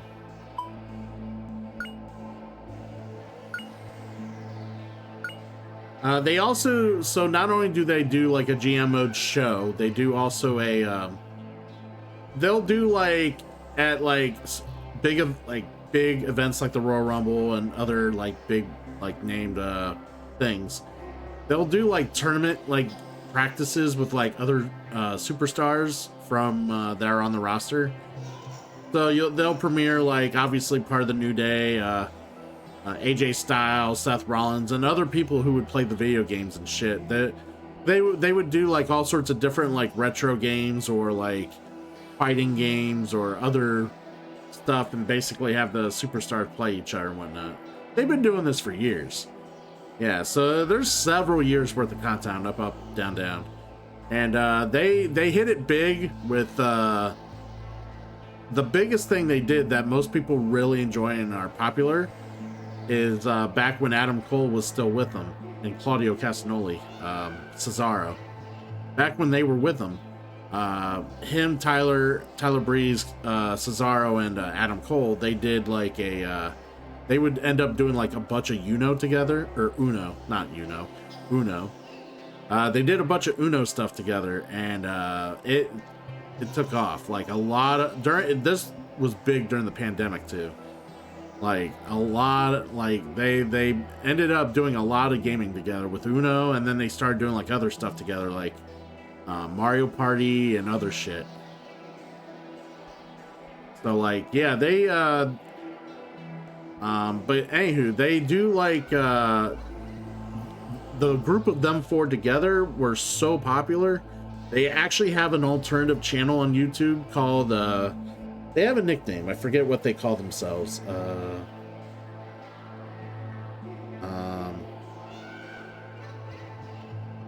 gonna have to look it up.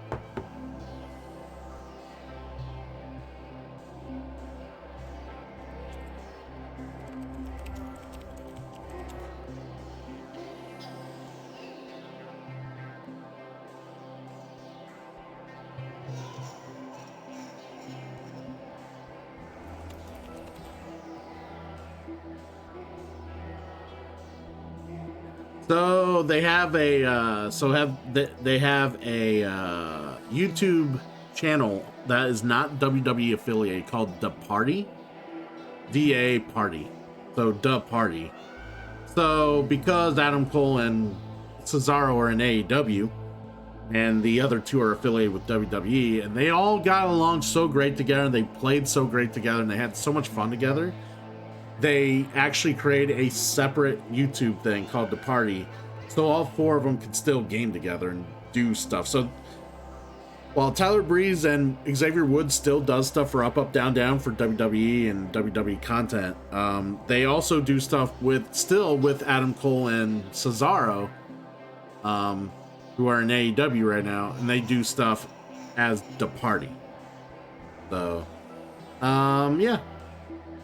You should, if you're bored and want to see some cool video game fun, yeah, check that, or board game fun, or whatever they do. Yeah, check that shit out. They have a lot of good times. It was a lot of fun. I watched a lot of them play a lot of Uno games between those four. I never thought I'd enjoy Uno so much, but those guys made Uno a little more interesting than before, and give them credit. Yeah, they weren't real picky with the female fighting a male sort of thing. Oh, did I switch my weapon? That was what I needed to do. Switch my weapon.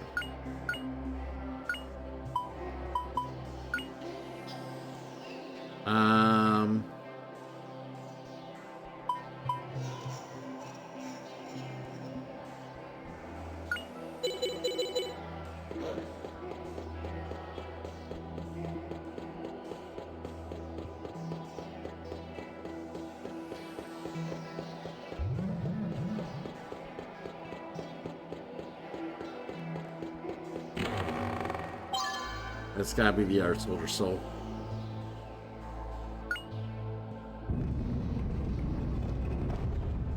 Finally.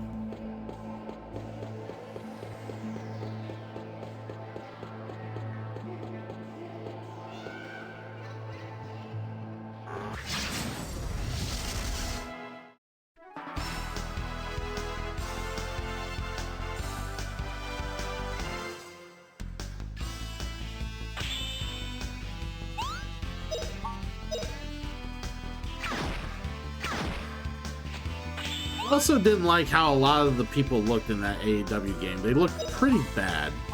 Some of them didn't look that bad, but some of them were really bad. Like, I'm just like, how the hell did you get this person to look like this? Like, some of them just like, it just like was like, what the fuck? What image did you look at to fucking motion capture or to like get this guy's like look down on this game? Like, come on.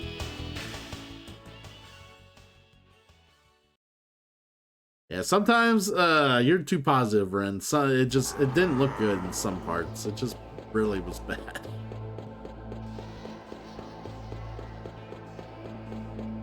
All right, I think we got it.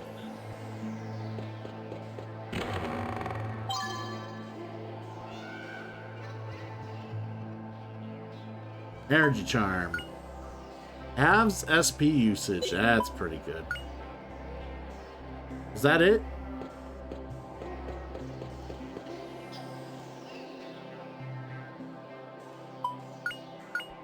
Like I said, it really wasn't the worst attempt for their first game, but like the problem is there was no follow-up.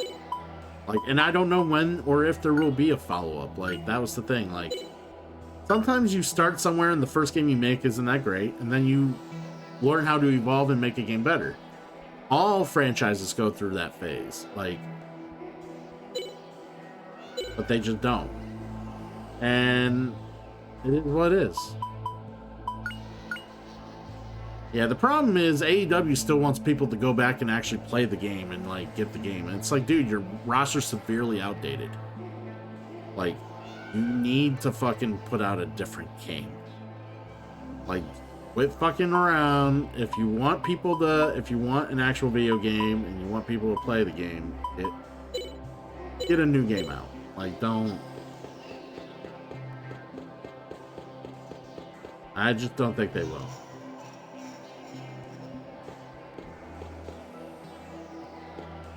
Right? Oh my god, they chant fight forever too often during the matches too, by the way. God, it's like, oh my god, every other move I did, that was like fight forever.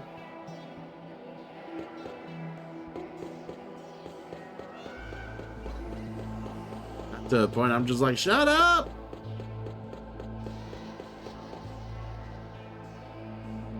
Alright. So we got the chest out of there.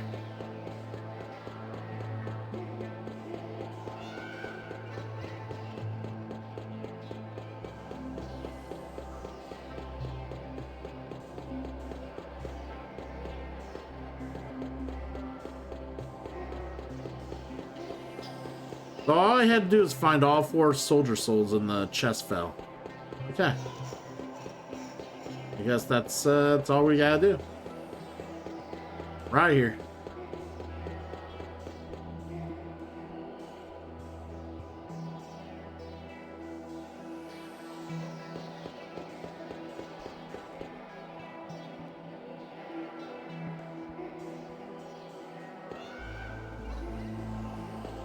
Oh, no. I mean, that's why they called it Fight Forever, because the crowd would chant Fight Forever because, you know, they love what they were seeing. But yeah, you can make those jokes plenty still, because they make sense. They do make sense. But yeah, that's why they called it that.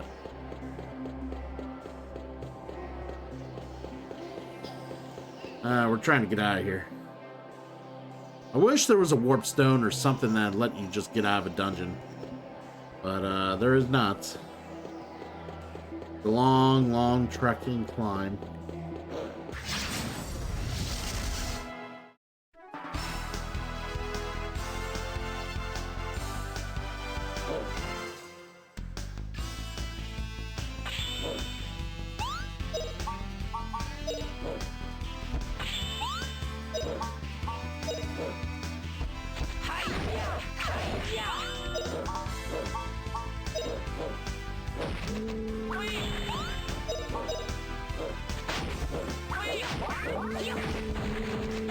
Got him. What a cinch.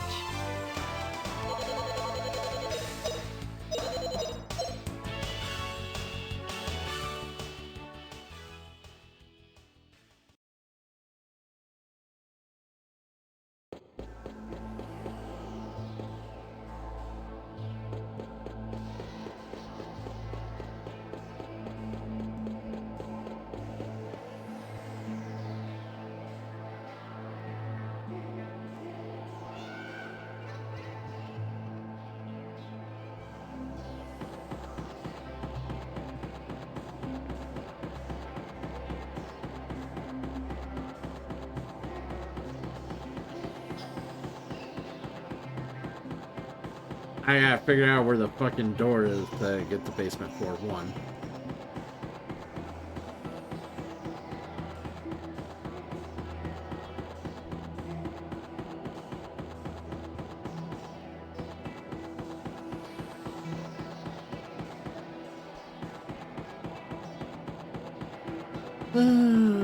Don't know where I'm going, don't know where I am.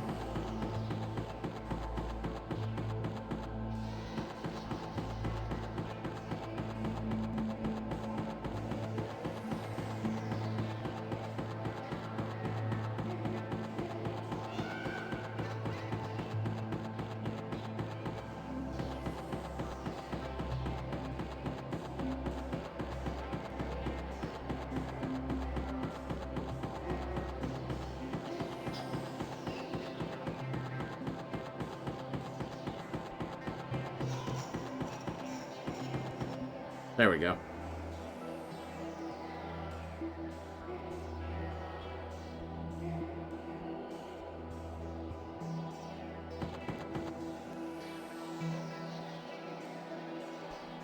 I love how they feel the need to tell you that even after you've been through it all, and I don't need to go this way. It's...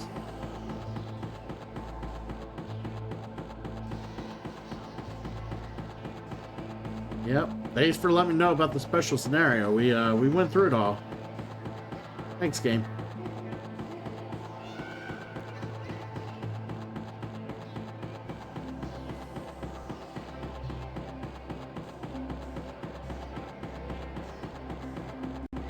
All right.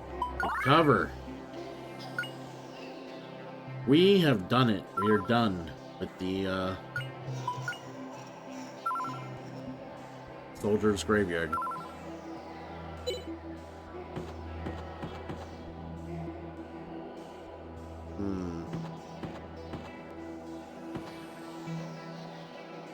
Well, do I want to get offline? That's what I'm thinking about. Started at 3:30. See where we're at here.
Just debating whether or not I want to do any more of this. Maybe we just go through the desert. That'd be it, right?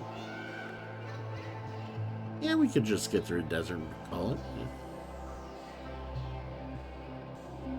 Yeah, we'll play a little bit longer.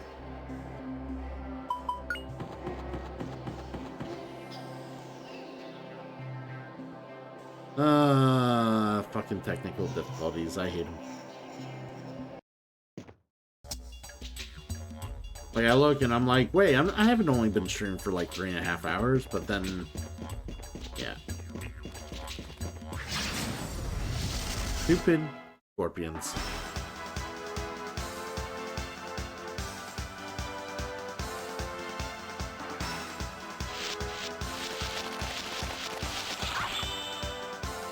Alright, they're about to fucking launch a crazy attack. Let's just do this now.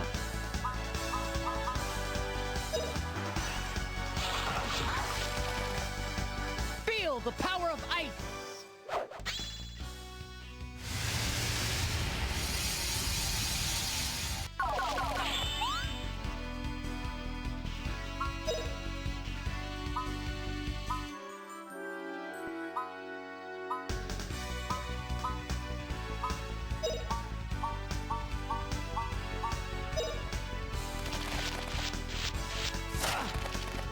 Oh no, she Blow you poisoned. away. Take that.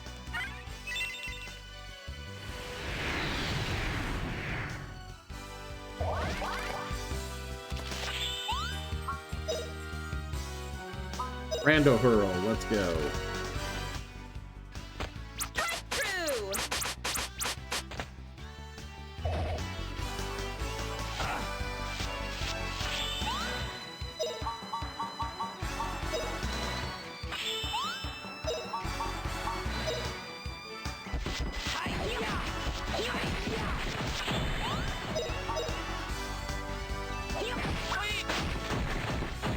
Very nice. Not bad, eh?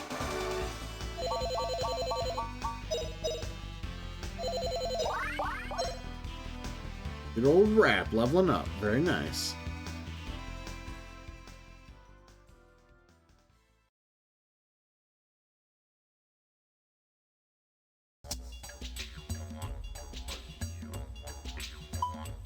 Um...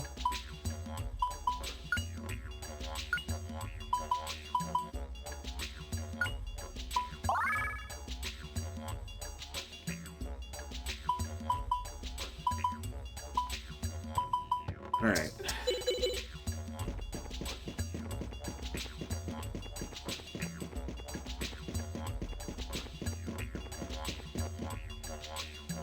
Alright, the South Zill Desert. Here we go.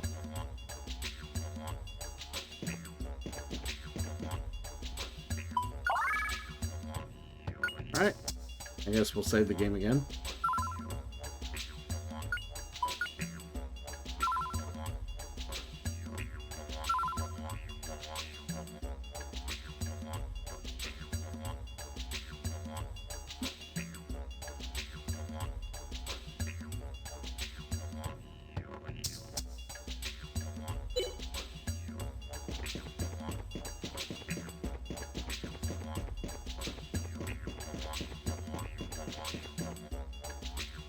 Monies!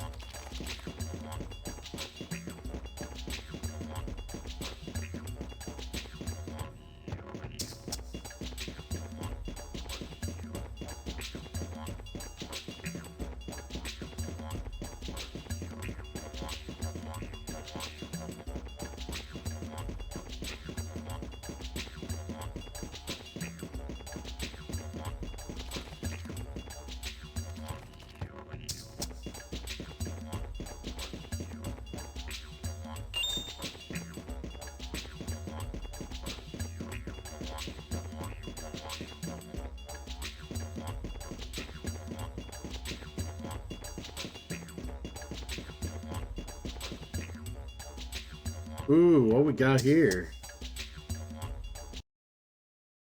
Another special stage.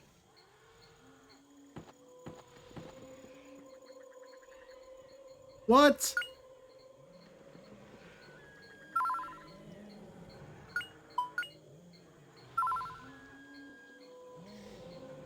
Dreams Castle?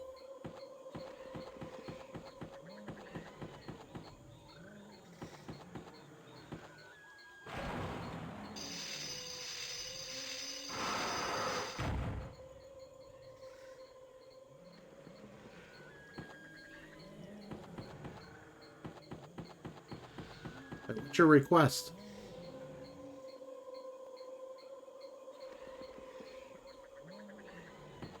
To break the curse of the sword, huh?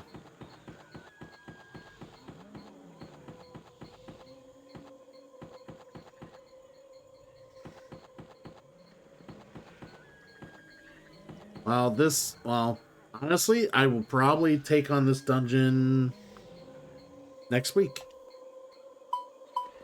Yep, so let's just, we'll save it. Wow. Figure I'd be done with the desert, but we're not done with the desert because I didn't think we were going to find this right now. So I was told that there was a second secret in the desert that I would find by Toya, but I figured it would be like some like chest or something. I didn't think it'd be the another fucking optional dungeon.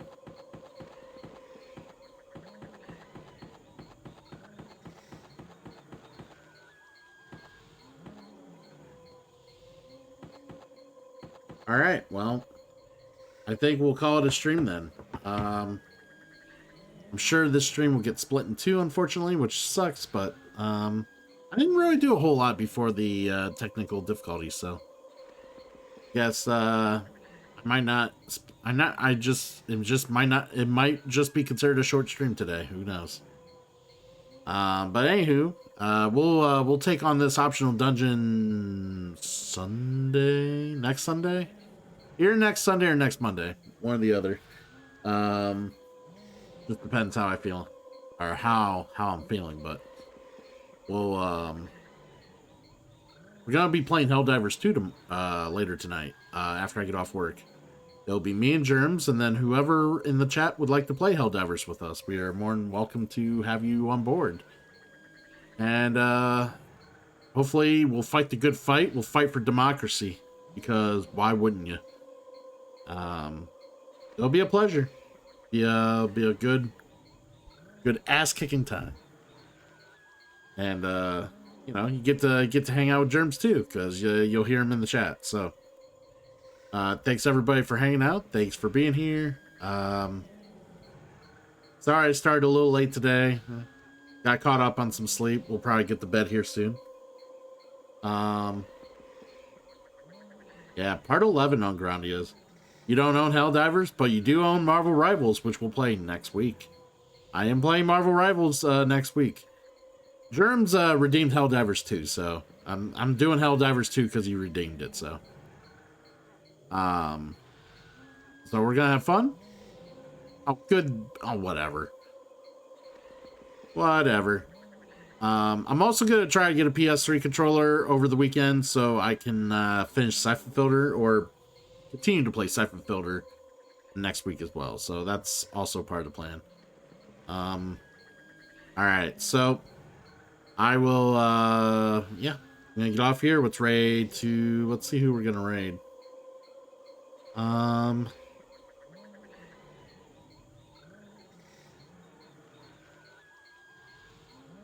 Who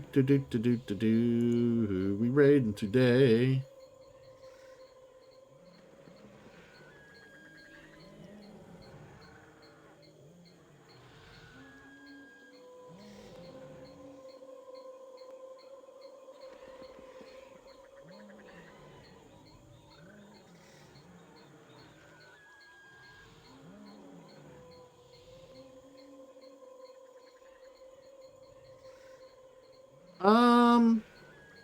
Let's go ahead and raid a random. We'll raid a random today. Let's raid. Actually, I know who I'm gonna raid. Never mind. I added someone and I see them online, so let's raid them.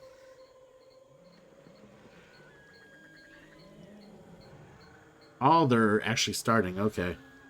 So let's wait until they start up and then we'll raid in.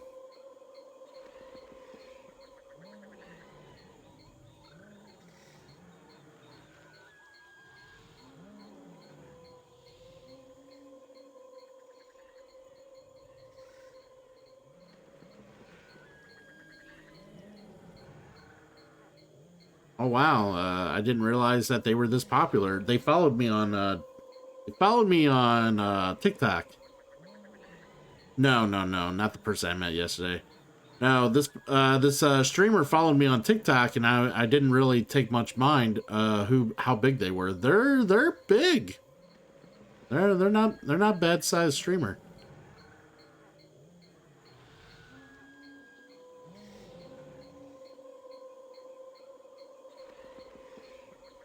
So we're gonna wait. For some reason, they got like 5 minutes of ads starting up for their stream. Like, ridiculous.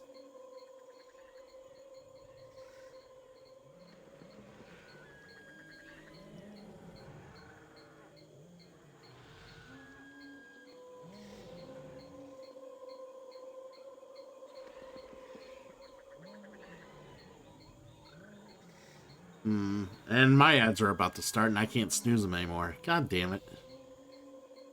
This is terrible timing.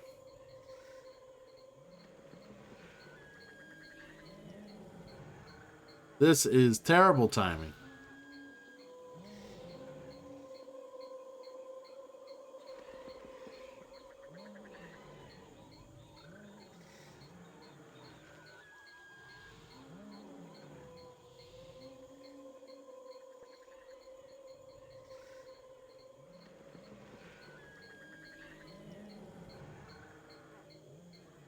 All right. Well, the ads are coming, guys. So we'll wait until the ads go, and then we'll rate out.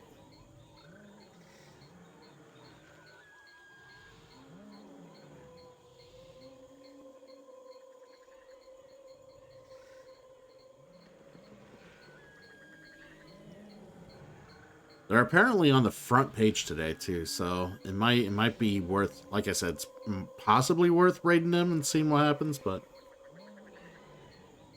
maybe get a little light on me, like some viewership looking at me. Who knows? We'll see.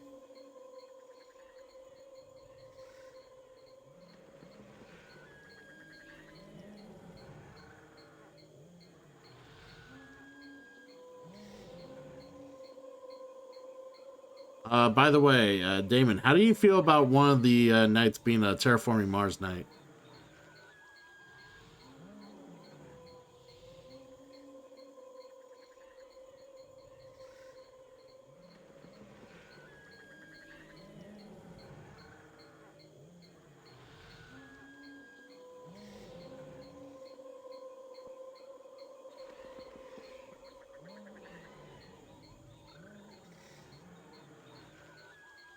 You're like, ah, I hate Terraforming Mars.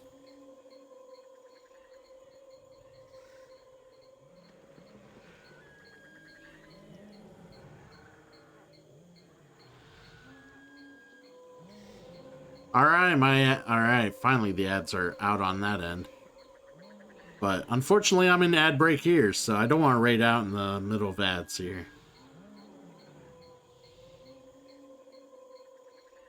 Well, would you be, well, considering that it's probably going to be on a map you haven't played. It's going to be with everything but turmoil. We're not playing with turmoil.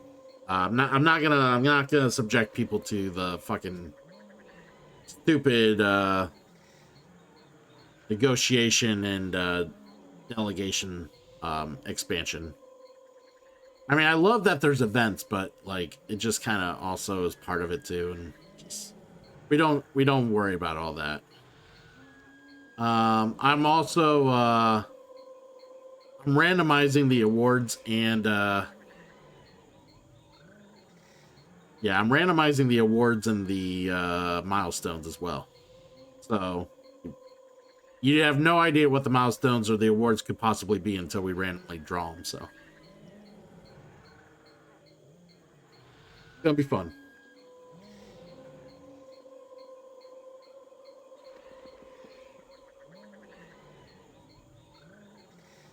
All right, let's start up the raid. By the way, Simi, good to see you this morning.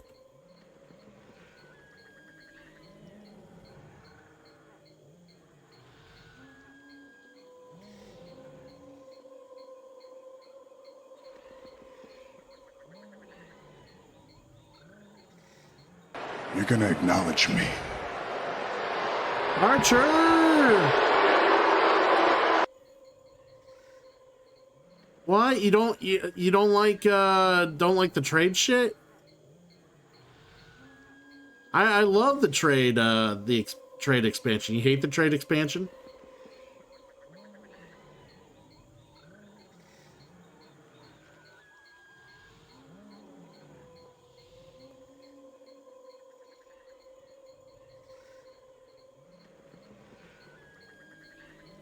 I think that opens up options. Just start. Yeah, I know. I'm like right at a place where it's gonna require me to spend a lot of time doing the dungeon, and I really don't want to get started on something like this, and I'm saving it for the next time we stream this. So that's why we're getting off, because there's no reason to start going forward. And I'm not gonna switch to something else. So, but we'll talk later, Archer, and everybody else. I will see you later. We're gonna raid out of here.